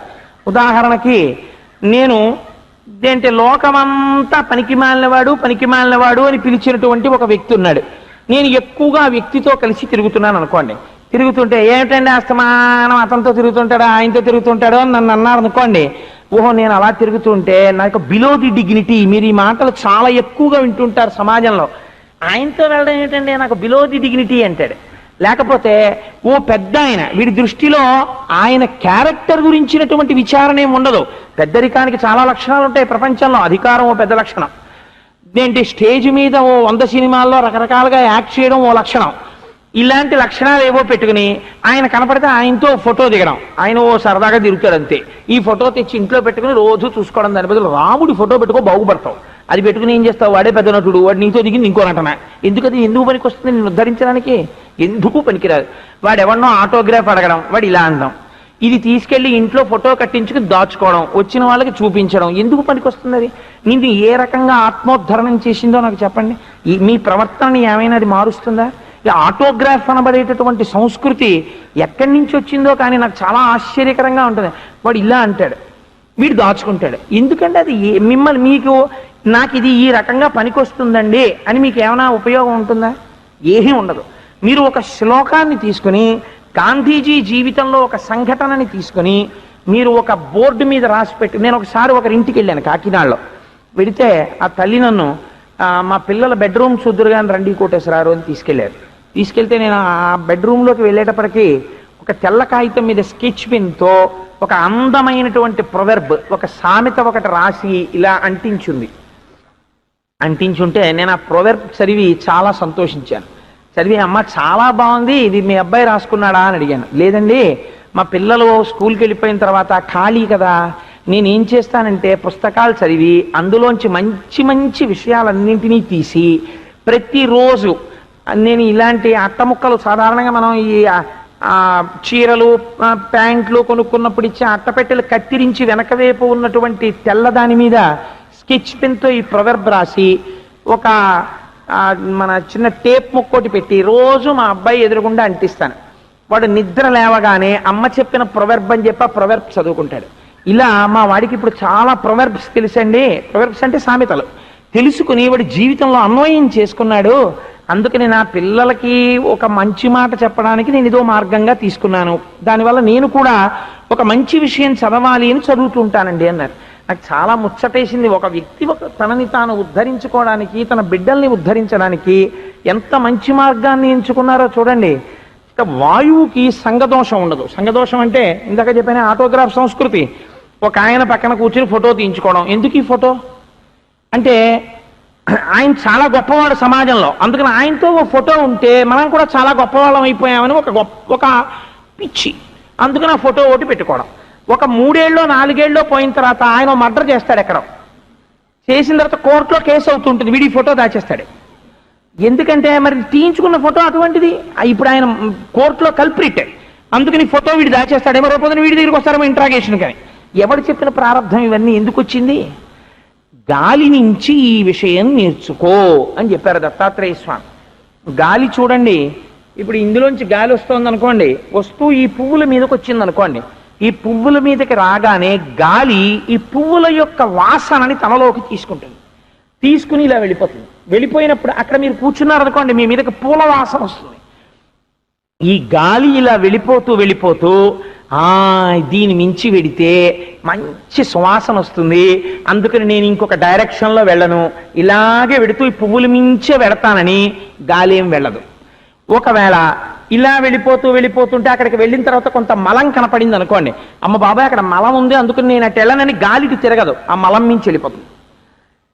వెళుతున్నవాడు దుర్వాసన అని ముక్కు మూసుకుంటాడు, కానీ గాలికి మాత్రం దుర్వాసన సువాసన అన్న సంగం గాలికి ఉండదు. సంగము లేకపోవడం చేతనే గాలి అంత గొప్పదైనది. నమస్తే వాయో త్వమేవ ప్రత్యక్షం బ్రహ్మాసి త్వమేవ ప్రత్యక్షం బ్రహ్మ వదిష్యామి అని మనం శృతిలో ఒక మాట చెప్తారు. మీరు ఒక్క విషయం చూడండి, ప్రపంచంలో ఉండేటటువంటి జీవులన్నీ దేని చేత బ్రతికి ఉంటాయి అంటే గాలి చేతనే బ్రతుకుతాయి. అన్ని ప్రాణులు కూడా గాలి చేత బ్రతికేటప్పుడు దానికి సంగదోషం కానీ ఉందనుకోండి గాలికి, అమ్మ బాబాయ్ పావులోకి నేను వెళ్ళడం ఏమిటండి, పావులోకి నేను వెళ్ళను ఊపిరి కిందని చెప్పి గాలి అంతా పావు దగ్గరికి వెళ్ళడం మానేసింది అనుకోండి, పాము ఏమైపోవాలి? ఒక పెద్ద పులి దగ్గరికి నేను వెళ్ళనందనుకోండి గాలి, పులి ఏమైపోవాలి? నేను సింహం దగ్గరికి వెళ్ళనందనుకోండి ఏమైపోవాలి? రేపు పొద్దున్న ఉరి తీసేస్తారని పరమ దుర్మార్గుడని సుప్రీంకోర్టు నిర్ణయించిన ఖైదీలోకి కూడా ఊపిరి రూపంలో గాలి వెళ్ళి వస్తూనే ఉంటుంది. ఆ ఊపిరి ఎప్పుడు ఆగుతుంది, ఆ గాలి ఎప్పుడు ఆగుతుంది వెళ్ళడం లోపలికి? ఒక్క ఈశ్వర శాసనం అయ్యేంత వరకు అలా వెళ్ళి వస్తూనే ఉంటుంది తప్ప నేను ఇందులోకి వెళ్ళడం ఏమిటి, ఇందులోంచి బయటికి రావడం ఏమిటని వాయువు అనుకుంది అనుకోండి, ఇంకసలు ఈ సృష్టి ఉంటుందా? ఈ సృష్టి ఉండదు. బుద్ధింకలోకి వెళ్ళాలి, వానపాములోకి వెళ్ళాలి, పాములోకి వెళ్ళాలి, పులిలోకి వెళ్ళాలి, సింహంలోకి వెళ్ళాలి, మనలోకి వెళ్ళాలి, అన్నిటిలోకి వెళ్ళాలి. అన్నిటిలోకి వెడితేనే ఆ రకంగా ఉన్నటువంటి ప్రాణులన్నీ కూడా బ్రతుకుతాయి. మీకు ఇంకొక గొప్ప ఆశ్చర్యకరమైన లక్షణం చెప్పనండి, గాలి చేసేటటువంటి మహోపకారం ఒకటి ఉంది. ఒకే గాలి మీరు అని పీల్చగానే లోపలికి వెళ్ళగానే గాలి 10 రకాలుగా విడిపోతుంది. విడిపోతే దాన్ని ప్రాణ అపాన వ్యాన ఉదాన సమాన నాగ కూర్మ కృకర ధనంజయ దేవదత్తములని పిలుస్తారు 10 పేర్లతో. ఇందులో వ్యానము అని గాలి ఒక రకంగా మారుతుంది. మారితే ఏం చేస్తుందో తెలుసా అండి? ఒక్కొక్కరికి అంత్యేష్టి సంస్కారం చెయ్యరు. అంత్యేష్టి సంస్కారం చెయ్యరు అంటే నేను ఆ మాట ఎలా చెప్పాలో తెలియక నేను దాన్ని ప్రత్యేకంగా ప్రస్తావన చేయట్లేదు. ఎవరో ఒక వ్యక్తి ఎక్కడో పడిపోకూడని చోట ఆయన యొక్క శరీరాన్ని దూరంగా పారేశారు. ఎవరో పారేస్తే అక్కడ ఆ శరీరం పడిపోయి ఉండిపోయింది అని కూడా ఎవరికి తెలియదు. అలా ఉండిపోయింది ఆ శరీరం. ఇప్పుడు ఆ శరీరంలోకి గాలి వెళ్ళదు, గాలి రాదు. కాబట్టి ఇప్పుడు ఆ శరీరం ఎలాగ మరి పంచభూతాల్లో కలిసిపోవాలి? అప్పుడు ఆ బాధ్యతను ఎవరు తీసుకుంటారో తెలుసా అండి? గాలి తీసుకుంటుంది. లోపల ఉండిపోయినటువంటి గాలి వ్యానవాయువు ఇంకా లోపలికి గాలి రాదు, ఉన్న గాలి బయటికి వెళ్ళదు అని తెలుసుకోగానే వ్యానమన్న రూపంతో లోపల ఉన్న ఆ శరీరాన్ని ఉబ్బిపోయేటట్టు చేసేస్తుంది. చేసేస్తే శరీరం ఉబ్బిపోతుంది. ఇది మనుష్యుడికే కాదు, మీరు చూడండి సమస్త పిపీలికాది పర్యంతమనందు ఈ ప్రక్రియ జరుగుతుంది. ప్రాసెస్ ఆఫ్ డీకంపోజిషన్ అంటాం మనం ఇంగ్లీష్లో. ఓ కుక్క చచ్చిపోయింది అనుకోండి, తాడు కట్టి లాగో మూల బారేశారు అనుకోండి, ఒక 3 రోజులు పోయేటప్పటికి ఇంత ఉబ్బిపోతుంది ఆ కుక్క. ఆ తర్వాత పట్టమని పగిలిపోతుంది. పగిలిపోయిన తర్వాత ఈ వ్యానవాయువు బయటికి వెళ్ళిపోతుంది. కానీ పగిలిపోయిన తర్వాత అప్పుడు మెల్లమెల్లగా దీని శరీరం పృథివిలోకి, జలంలోకి, ఆకాశంలోకి, వాయువులోకి కలిసిపోతుంది. కాబట్టి అండాండము, ఈ పిండాండము బ్రహ్మాండముతో కలిసేటట్టుగా ఉపకారం చేస్తున్నది ఎవరు? వాయువే. లేకపోతే మీకు ఈ పడిపోయినటువంటి ప్రాణులన్నీ మళ్ళీ ఎలాగ మట్టిలోకి మట్టిగా మారుతున్నాయి? కాబట్టి గాలికి సంగదోషము లేదు. దీనిని ముట్టుకోవచ్చా ముట్టుకోకూడదా, దీంతో ఉంటే నాకు గొప్పతనం వస్తుంది, దీంతో ఉంటే నాకు గొప్పతనం ఉండదు, ఇలాంటి భావనలు వాయువుకి ఉండవు. నువ్వు కూడా సంగదోషము లేకుండా దేని దగ్గరైనా ఉండు, ఏ ప్రమాదము రాదు. మీకు దీనికి సంబంధించి నేను ప్రత్యేకంగా మళ్ళీ వేరొక ఉదాహరణ తీసుకునే ప్రయత్నం చేయకుండా నాకు ఒక ఆలోచన వచ్చింది ఇప్పుడే. దత్తాత్రేయ స్వామి వారి యొక్క లీలలలోంచే ఒక విషయాన్ని నేను ఇప్పుడు సమన్వయం చేసేటటువంటి ప్రయత్నం చేస్తాను. పూర్వకాలంలో శత్రుజిత్ అనబడేటటువంటి ఒక రాజుగారు ఉండేవారు. ఆయన పేరే చాలా గమ్మత్తైనటువంటి పేరు, శత్రుజిత్. జిత్ అంటే గెలవడం, శత్రుజిత్ అంటే శత్రువుల్ని గెలవడం. అంటే ఆయన అసలు శత్రువు అన్నవాడు లేడు, అలా గెలిచాడు. కాబట్టి శత్రువు అన్నవాడు లేకుండా గెలిచేశాడంటే ఆయన ఎంత భూమండలాన్ని పరిపాలన చేశాడో చూడండి. ఆ శత్రుజిత్ అనబడేటటువంటి రాజుకి ఒక కుమారుడు జన్మించాడు. ఆయన పేరు ఋతధ్వజుడు. ఋతధ్వజుడు అనబడేటటువంటి ఒక కుమారుడు చాలా సుగుణాభిరాముడు, తండ్రి గారి మనస్సుని రంజిల్లేటట్టుగా ప్రవర్తించగలిగినటువంటి కుమారుడు. చాలా సంతోషంగా వాళ్ళ జీవితం గడిచిపోతోంది. ఒకనాడు అనుకోకుండా అకస్మాత్తుగా గాలవుడు అనబడేటటువంటి ఒక ఋషి వచ్చారు. వచ్చి, మహారాజా నువ్వు నాకు ఒక మహోపకారం చెయ్యాలి అన్న. మీకేం ఇబ్బంది వచ్చింది, నేనేం ఉపకారం చెయ్యాలి అని అడిగాడు. అడిగితే ఆయన అన్నారు, నేను ఆ గంగా నదీ తీరంలో ఆశ్రమాన్ని నిర్మించుకుని తపస్సు చేసుకుంటున్నాను. నేను తపస్సు చేసుకునేటటువంటి ఆ సమయంలో కేవలము నా తపస్సుని భగ్నం చేయడమే ప్రయోజనంగా పెట్టుకున్నటువంటి రాక్షసుడు ఒకడొచ్చి నేను చేసే యజ్ఞయాగాది క్రతువుల్ని ధ్వంసం చేస్తున్నాడు. అతని పేరు పాతాళకేతువు. ఆ పాతాళకేతువు చేసేటటువంటి ఆగడములకు అంతుదరి లేదు. వాడు చంద్రకేతువు యొక్క కుమారుడు. నేను నాకున్న తపశ్శక్తితో నిర్జించగలను, కానీ నా తపశ్శక్తిని అంతటినీ వచ్చిన రాక్షసుల్ని చంపుకోవడానికి ఉపయోగిస్తే ఇంకా అది ఎందుకు పనికొస్తుంది? కొన్నాళ్ళకి ఆ తపశ్శక్తి అయిపోతుంది. అందుకని నేను తపస్సు చేసింది మోక్షం పొందడానికి. కాబట్టి నేను ఏం చెయ్యాలి, ఈ రాక్షసుడి పీడ నుంచి ఎలా విరగడ పొందాలి అని ఒకనాడు నేను మధ్యాహ్న కాలమునందు ఆలోచన చేస్తూ ఆకాశం వంక చూసి భూమి వైపుకి తలదించి నిట్టూర్చాను. నిట్టూరిస్తే హఠాత్తుగా నాకు ఒక గుర్రం కనపడింది. కనపడి అశరీరవాణి ఒక వాక్యం వినపడింది. అంటే మీరు ఇక్కడ ఒక తత్వాన్ని అర్థం చేసుకోవాలి. అమ్మవారికి లలితా సహస్రనామ స్తోత్రంలో ఒక నామం ఉంది. అమ్మవారివి ఎంత పెద్ద పెద్ద చెవులంటే ఆవిడ చెవులలో పెట్టుకునేటటువంటి పూల గుత్తులు ఉంటాయి. ఆ పూల గుత్తులు చెవుల్లో పెట్టుకుంటుంది ఆవిడ. ఆ పూల గుత్తులను మోయగలిగినటువంటి చెవులంటే ఆ చెవులు ఎంత పెద్ద చెవులు. ఆ పెద్ద చెవులంటే దాని అర్థం ఏమిటో తెలుసా అండి? తనని నమ్ముకున్నటువంటి భక్తులు ఎక్కడ ఏ మూల కూర్చుని ఇక్కడ మనస్సులో చిన్న కోరిక కోరినా ఆవిడికి వినపడుతుంది. అలా వింటుంది ఆవిడే. అందుకని ఇప్పుడు ఇంత మహాతపస్వి మహాభక్తుడైనటువంటి గాలవుడి కష్టాన్ని భగవంతుడు విన్నాడు. విని ఆవిడికి సూర్యచంద్రులు ఇద్దరూ కూడా అమ్మవారికి చెవుల కింద చెప్పబడతారు, తాటంకముల కింద చెప్పబడతారు. అందుకని ఆ సూర్యుడికి వినపడింది. వెంటనే సూర్యనారాయణుడు ఇతని కోరిక తీర్చాలనుకున్నాడు. తపస్వి అయినటువంటి బ్రాహ్మణుడు సంహారం చెయ్యొచ్చా? రాక్షస సంహారం చెయ్యకూడదు. అందుకని ఒక గుర్రాన్ని పంపించాడు. ఆ గుర్రం పేరు కువలయము. పంపించి ఒక మాట చెప్పాడు, ఈ గుర్రాన్ని తీసుకెళ్లి శత్రుజిత్ అనబడేటటువంటి రాజు యొక్క కుమారుడైనటువంటి ఆ ఋతధ్వజుడికి ఆయన ఈ గుర్రం ఎక్కి నిన్ను బాధ పెడుతున్నటువంటి రాక్షసుణ్ణి సంహరిస్తాడు అని. అందుకని నేను ఆ గుర్రం ఎక్కి వచ్చాను. ఆ గుర్రం పేరే కువలయం. కువలయం అంటే కు అంటే భూమి, వలయము అంటే భూమండలం. ఈ భూమండలాన్నంతటినీ కూడా గుర్రం కనురెప్ప వేసి తెరిచే లోపల తిరుగుతుంది. అప్రమేయంగా తిరుగుతుంది, అప్రతిహతంగా తిరుగుతుంది. పాతాళ లోకానికి కూడా వెళ్ళిపోగలదు. ఈ గుర్రం ఎక్కి రాక్షస సంహారం చెయ్యవలసినది అని అడిగాడు. అడిగితే తండ్రి కుమారుణ్ణి పిలిచి, మహాతపస్సులైనటువంటి వారి కష్టాల్ని తీర్చడానికి పనికి రాకపోతే ఇంకా రాచరికం దేనికిరా, ఈ గుర్రం ఎక్కి వెళ్ళి ఆ రాక్షస సంహారం చెయ్యి అన్నాడు. నాన్నగారు మీరు చెప్పినట్టే చేస్తాను అని ఆ రాజకుమారుడు ఆ గుర్రాన్ని అధిరోహించి ఆశ్రమానికి వెళ్ళి వాళ్ళు చేస్తున్న యజ్ఞయాగాది క్రతువుల దగ్గర రామచంద్రమూర్తి విశ్వామిత్రుడి యొక్క యాగరక్షణ చేసినట్టు రక్షణ చేస్తూ కూర్చున్నాడు. రాక్షసుడు వస్తాడేమో చూద్దామని. ఇంతలో రానే వచ్చాడు పాతాళకేతువు. ఈ పాతాళకేతువుని సంహరించాలన్న ఉద్దేశంతో గుర్రం మీద వెంట తరిమాడు. ఆ పాతాళకేతువు పారిపోయాడు. పారిపోయి వాడు పాతాళ లోకానికి వెళ్ళిపోతున్నప్పుడు ఈ ఋతధ్వజుడు ఒక బాణాన్ని ప్రయోగించాడు. ఆ పారిపోతున్నటువంటి రాక్షసుడు శూకర రూపాన్ని పొందాడు, పంది రూపంతో పారిపోతున్నాడు. ఆ బాణం వెళ్ళి వాడి డొక్కలో తగిలి వాడు పాతాళ లోకంలోకి వెళ్ళిపోయాడు. ఆ చీకటిలోంచి ఈ గుర్రం మీద ఈయన కూడా పాతాళానికి వెళ్ళిపోయిన తర్వాత ఆ పాతాళ లోకంలో ఒక స్త్రీ చక్కటి హంసతూలికా తల్పం మీద కూర్చునుంది. వేరొక స్త్రీ ఒక పాత్ర చేత్తో పట్టుకుని అటిగా వడివడిగా వెళ్ళిపోతోంది. నువ్వెవరు ఆమె ఎవరు అని అడుగుతున్నాడు ఋతధ్వజుడు. కానీ ఆవిడ జవాబు చెప్పలేదు, వెళ్ళిపోయింది.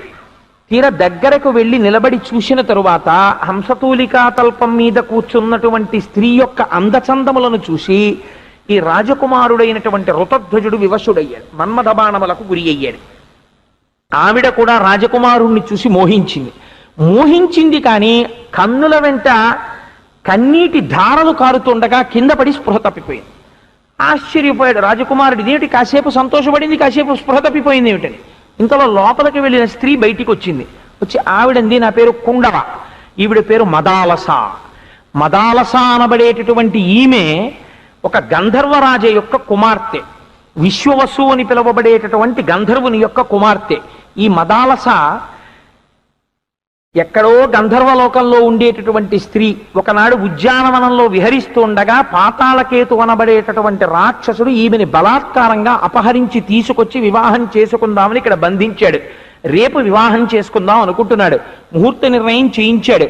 కానీ ఈవిడ నిన్నటి రోజున ఆత్మహత్య చేసుకుందామని ఏటి వద్దకు వెడుతుంటే కామధేనువు కనపడి ఒక మాట చెప్పింది, నువ్వు తొందరపడకో, రాక్షస సంహారం చేసి నిన్ను పొందేటటువంటి ఉత్తమ క్షత్రియుడు రేపటి రోజున నీకు దర్శనం ఇవ్వబోతున్నాడు, వాడు రాక్షసుణ్ణి బాణంతో కొట్టి నీకు కనపడతాడని చెప్పాడు. అందుకని అలాంటి వాడొస్తాడని నేను ఎదురు చూస్తున్నాను, కానీ నిన్ను చూసి మోహించాను. ఒక వ్యక్తి నాకు భర్త అవుతాడని తెలిసి ఉండి కూడా వేరొక పురుషుణ్ణి మోహించాను కాబట్టి నా వల్ల దోషం జరిగింది, అందుకని కన్నుల వెంట నీరు కారి స్పృహ తప్పాను. ఆయన అన్నాడు, ఆ రాక్షసుడు పంది రూపంలో వచ్చాడు, నేనే కొట్టాను బాణం పెట్టి, వాడు ఇప్పుడే అటుగా పారిపోయాడు, అందుకని ఇంకా మనకిద్దరికి బాధేం లేదు, వివాహం చేసుకుందాం అన్నాడు. ఆ కుండల రాజగురు వాళ్ళ కులగురువుని స్మరించింది. ఆ తుండిల మహర్షి వచ్చారు, వారిద్దరికి వివాహం చేశారు. గుర్రం ఎక్కించుకుని బయలుదేరుతున్నాడు ఋతధ్వజుడు. మదాలస ఋతధ్వజులు బయలుదేరేటటువంటి సమయానికి ఈ పాతాళకేతువు మళ్ళీ తన సైన్యంతో వచ్చాడు. ఈ సైన్యాన్నంతటినీ కూడా మట్టు పెట్టి ఋతధ్వజుడు మదాలసని తీసుకుని తన ఇంటికి వచ్చేసాడు. వచ్చి ఎంతో సంతోషంగా కాలం గడిపేస్తున్నారు. ఒకానొకనాడు తండ్రి పిలిచి, నాయనా, ప్రయత్నపూర్వకంగా రాజన్నవాడు తాపసులు సుఖంగా ఉన్నారో లేదో చూస్తూ ఉండాలి, అడవికి వెళ్ళి తపస్సు చేసుకునేవారు కుశలంగా ఉన్నారో లేదో చూసిరా. ఎంత ధర్మబద్ధంగా ఉండేవో చూడండి పరిపాలనలు. ఆ రాజకుమారుడు యమునా నదీ తీరానికి వచ్చి తిరుగుతున్నాడు. అక్కడ ఒక ఋషి కనపడ్డాడు. ఆ ఋషి కొంచెం దిగులుగా ఉన్నాడు. ఎందుచేత అని అడిగాడు రాజకుమారుడు. నాయనా, నేను ఒక పెద్ద యజ్ఞం చేస్తున్నాను, ఆ యజ్ఞం చేసినప్పుడు బ్రాహ్మణులకు నేను ఇవ్వవలసినటువంటి దానమునకు కావలసినంత ధనం నా దగ్గర లేదు, అందుకని బెంగ పెట్టుకున్నాను, నీ మెడలో మెరుస్తున్న రత్నాలహారాన్ని నాకు ఇస్తావా అని అడిగాడు. పరమధార్మికుడు కనుక వెంటనే తన మెడలో ఉన్న రత్నాలహారాన్ని తీసేసి, ఆ రాక్షసుడు ఆయన ప్రచ్ఛన్న వేషంలో వచ్చినటువంటి పాతాళకేతువు యొక్క తమ్ముడు తాళకేతువు, ఇది తెలియక రాజకుమారుడు ఆ రత్నాలహారాన్ని ఆ ఋషి రూపంలో ఉన్న రాక్షసుడికి ఇచ్చాడు. ఆయన, నేను ఇప్పుడే యమునా నదిలో స్నానం చేసి వస్తాను నాయన, ఇక్కడ ఉండని చెప్పి ఆ రత్నాలహారం పట్టుకుని యమునలో దూకి స్నానం చేస్తున్నట్లుగా నటించి మునిగి వేరొక ఒడ్డు నుంచి బయలుదేరి అంతఃపురానికి వెళ్ళి, మహారాజా, చెప్పలేక చెప్తున్నాను, ఎవరో ఒక రాక్షసుడు తీసిన దొంగ దెబ్బకి నీ కుమారుడు మరణించాడు. ఋష్యాశ్రమాల్లో ఋషులమందరం కలిసి ప్రేత సంస్కారం చేసేశాం, ఇదిగో రత్నాలహారాన్ని నీకు ఇచ్చి పెడదామని వచ్చాను, నీ కొడుకు యొక్క గుండెల మీద ఈ హారం ఉంది, తీసుకోమని ఇచ్చాడు. ఈ మాటలు విని తల్లిదండ్రులు ఘోరమన్నారు. కానీ మహాపతివ్రత అయినటువంటి మదాలస భర్త మరణించాడని తెలియగానే ప్రాణాలు వదిలిపెట్టేసి, కొడుకు మరణించాడు, కోడలు మరణించిందనుకున్న రాజు తన కోడలకి అంత్యేష్టి సంస్కారాన్ని పూర్తి చేసేశాడు. పూర్తి చేసేసిన తర్వాత ఈ రత్నాలహారం పట్టుకుని తాళధ్వజుడు మళ్ళీ ఋషి రూపంలో యమునకి ఆవలి ఒడ్డు నుంచి వెళ్ళి, మహానుభావా నేను వెళ్ళొచ్చాను, చాలా సంతోషం అని ఆ పిల్లవాడికి చెప్తే ఆ రాజకుమారుడు చాలా సంతోషపడిపోయి నేను ఇంటికి వెళ్ళొస్తానని చెప్పి ఆయన దగ్గర ఆశీర్వచనం పుచ్చుకుని అక్కడి నుంచి బయలుదేరి ఇంటికి వస్తున్నాడు. ఈయన్ని చూసి అందరూ ఆశ్చర్యపోతున్నారు, ఇదేడు చచ్చిపోయాడు అనుకున్నాం, వచ్చేస్తున్నాడు ఏడు తిరిగని. లోకం ఎక్కడ చూసినా రాజధానిలో శోకపు జాడలు కనపడుతున్నాయి. ఇంటికి వచ్చి కనుక్కుంటే కోడలు మదాలస మరణించిందన్నారు. ఎందుకు మరణించిందని అడిగాడు. అసలు నువ్వు కూడా మరణించావు అనుకున్నాం, ఒక ఋషి వచ్చి చెప్పాడు, నీ రత్నాలహారాన్ని చూపించాడన్నారు.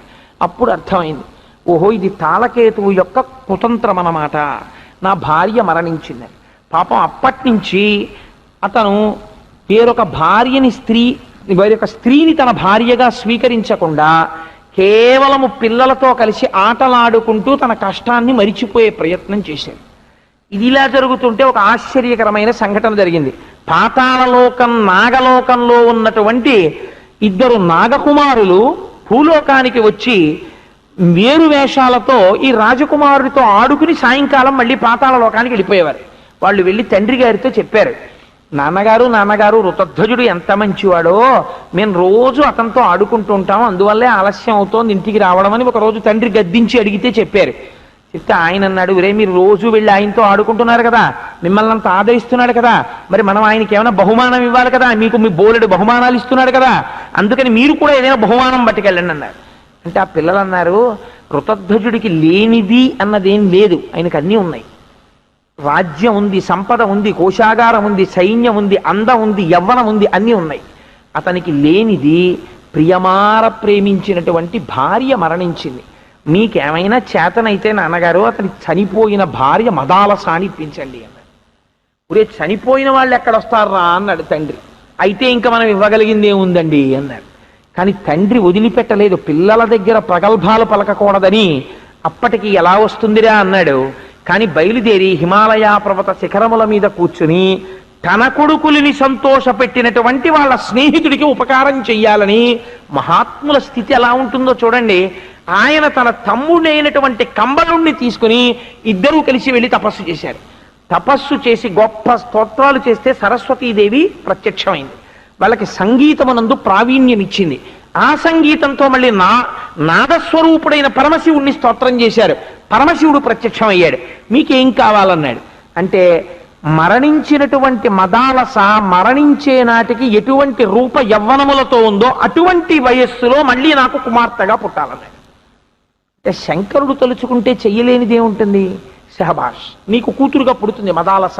మరణించే నాటికి ఎంత వయస్సో ఏ అందమో అలా పుడుతుంది. అంటే ఈ నాగరాజు అన్నాడు, అశ్వతరుడు నాకొక్క కోరిక, శంకర ఈసారి జన్మించినటువంటి మదాలస గొప్ప బ్రహ్మజ్ఞానిగా జన్మించాలి. తప్పకుండా అన్నాడు. అలా జన్మించాలంటే ఒక షరతు, నువ్వు ఈసారి నీ తండ్రికి తద్దినం పెట్టినప్పుడు మధ్యపిండాన్ని నువ్వే తినాలి. తింటూ మదాలసాని స్మరిస్తూ తిను. తిన్న తర్వాత నీకున్నటువంటి పడగలలో మధ్య పడగ నుంచి మదాలస భూమి మీద పడుతుంది అని వరం ఇచ్చాడు. అలాగే పిల్లలకి చెప్పకుండా తండ్రి తద్దినం పెట్టిన తర్వాత ఆ నాగరాజు అశ్వతరుడు మధ్యపిండాన్ని తీసి తను మదాలసని స్మరిస్తూ తిన్నాడు. శంకరుడి యొక్క అనుగ్రహం అయింది. మధ్య పడగలోంచి మదాలస భూమి మీద పడింది. ఆవిడ్ని తీసుకెళ్లి వేరే గదిలో ఉంచారు. ఉంచి తన కొడుకులకి తెలియకుండా, ఒరే ఒక్కసారి మన లోకానికి రమ్మని రారా ఆ రాజకుమారుణ్ణని చెప్పి ఋతధ్వజుడిని పిలిపించారు. పిలిచి ఋతధ్వజుడికి ఒక చిన్న పరీక్ష పెట్టాడు. ఆయన వచ్చాడు, ఆయనకి విందు వినోదాలు ఇచ్చారు, మంచి బహుమతులు ఇస్తానన్నాడు. అన్నీ ఇచ్చిన తర్వాత, నాయన నా కొడుకుల్ని ఇంత సంతోషపెట్టావు, నీకేం కావాలో కోరుకో అన్నాడు. అంటే ఆయన అన్నాడు, నాకేం కావాలండి, నాకేం అక్కర్లేదు అన్నాడు. అలా కాదు, ఏదో ఒకటి కోరుకో అన్నాడు. అంటే ఋతధ్వజుడు ఆసనం మించి లేచి వచ్చి అశ్వతరుడు యొక్క పాదములు పట్టి నమస్కరించి ఒక కోరిక కోరాడు. నా మనస్సునందు ఎన్నడూ అధర్మము ప్రవర్తించకుండుగాక, నా తండ్రి యందు నాకు అపారమైన భక్తి, మీ వంటి పెద్దల యందు భక్తి కలిగి ఉండుగాక. చాలా సంతోషించి, ఇవి నీకు ఇవ్వవలసిన వరాలు కావయ్యా, ఎందుకంటే నీకు ఉన్నది ఈ భక్తి, ఇంకా కొత్తగా ఇచ్చేదే ఉంది, ఇంకేదైనా కోరుకో అన్నాడు. రాజకుమారులు అన్నారు, నాన్నగారు మీకు చెప్పాం, మీకేమైనా శక్తి ఉంటే ఆయన భార్య మదాలసాని చూపించండి అన్నారు. అంటే నాగరాజు అన్నాడు, చచ్చిపోయిన వాళ్ళని మళ్ళీ చూపించడం ఎలా కుదురుతుందిరా, అయినా మీరు అడుగుతున్నారు కాబట్టి మాయామదాలసని చూపిస్తాను, కానీ ముట్టుకోకూడదు ఆ మదాలసని అని. అంటే పొంగిపోయి ఋతధ్వజుడు అన్నాడు, పోను అలాగే చూపించండి అన్నాడు. తీసుకెళ్ళి ఏ గదిలో ఆ మదాలసని ఉంచారో అక్కడికి తీసుకెళ్ళి తలుపు తీశారు. తీసేటప్పటికి హంసతూలికా తల్పం మీద కూర్చునుంది భార్య. పొంగిపోయి గబాలను వెళ్ళబోయాడు. అలా కానీ వెళ్ళి ముట్టుకోకూడదు, ఆవిడ మాయామదాలస అంటున్నాడు. అంటే దీనికి సంబంధించినటువంటి విశేషాలు ఒక్కొక్క పురాణంలో ఒక్కొక్క రకంగా రచింపబడ్డాయి. మార్కండేయ పురాణంలో కౌగిలించుకున్నాడు అని రాశారు. వెళ్ళి ఆయన స్పృశించగానే ఆ ఆనందము చేత కింద పడి స్పృహ తప్పిపోయాడు. స్పృహ తప్పిపోతే ఋతధ్వజుడు తదనంతరం ఏదో నీళ్లు చల్లారు, మంత్రసిద్ధులు ప్రకటించారు. ఆయన మళ్ళీ తెలివి వచ్చింది. వచ్చిన తర్వాత నీ భార్య ఏనయ్యా మదాలస స్వీకరించమన్నారు. చచ్చిపోయిన పెళ్ళం మళ్ళీ పుడుతుందని ఎవరైనా అనుకుంటాడండి? పరమ సంతోషంగా ఆ భార్యని తీసుకుని వెళ్ళిపోయాడు. ఇక్కడ మీరు ఒక విషయం బాగా అండర్లైన్ చేసి గుర్తుపెట్టుకోవాలి. మదాలస ఆవిడే, కానీ ఇప్పుడు మదాలస బ్రహ్మజ్ఞాని. ఇప్పుడు మదాలసకి అంతకు ముందు మదాలసకి తేడా ఎక్కడుందో మీరు పట్టుకోవాలి. ఇప్పుడు ఈ కథలో ఇందుకు గురుచరిత్రలో చెప్పారు. దీన్ని తీసుకొచ్చి గురుచరిత్రలో అనేక పురాణాల్లో కథలు తీసుకొచ్చి గురుచరిత్రలో పెట్టారు. ఎంచి ఎంచి ఎంచి ఎంచి మాణిక్యాలు తీసుకొచ్చారు. ఏమిటి తేడా ఆ మదాలసకి ఈ మదాలసకి? వెళ్ళారు, సంతోషంగా కాలం గడుపుతున్నారు. నేను బ్రహ్మజ్ఞానిని అని ఆవిడ సంసారం చెయ్యడంలో ఏ తేడా కనిపించలేదు. సంతోషంగా ఉంది, చక్కగా ఉండి పెడుతోంది, తింటున్నాడు, ఇద్దరు హాయిగా సంతోషంగా తిరుగుతున్నారు, ఉద్యానవనాల్లో విహరిస్తున్నారు. ఓ కొడుకు పుట్టాడు. కొడుకు పుట్టిన తర్వాత కొడుక్కి పేరు పెట్టవలసి వచ్చింది. చూశాడు, చూసి చాలా సంతోషించి ఇన్నాళ్ళకి మనకు ఒక కొడుకు పుట్టాడు కాబట్టి వాడికి నామకరణం చేస్తాను మదాలస అన్నాడు తండ్రి. ఆవిడంది తప్పకుండా ఓ పేరు పెట్టాలి కదా, పెట్టండి. విక్రాంతుడు అన్నాడు. ఆవిడ పకపక నవ్వింది.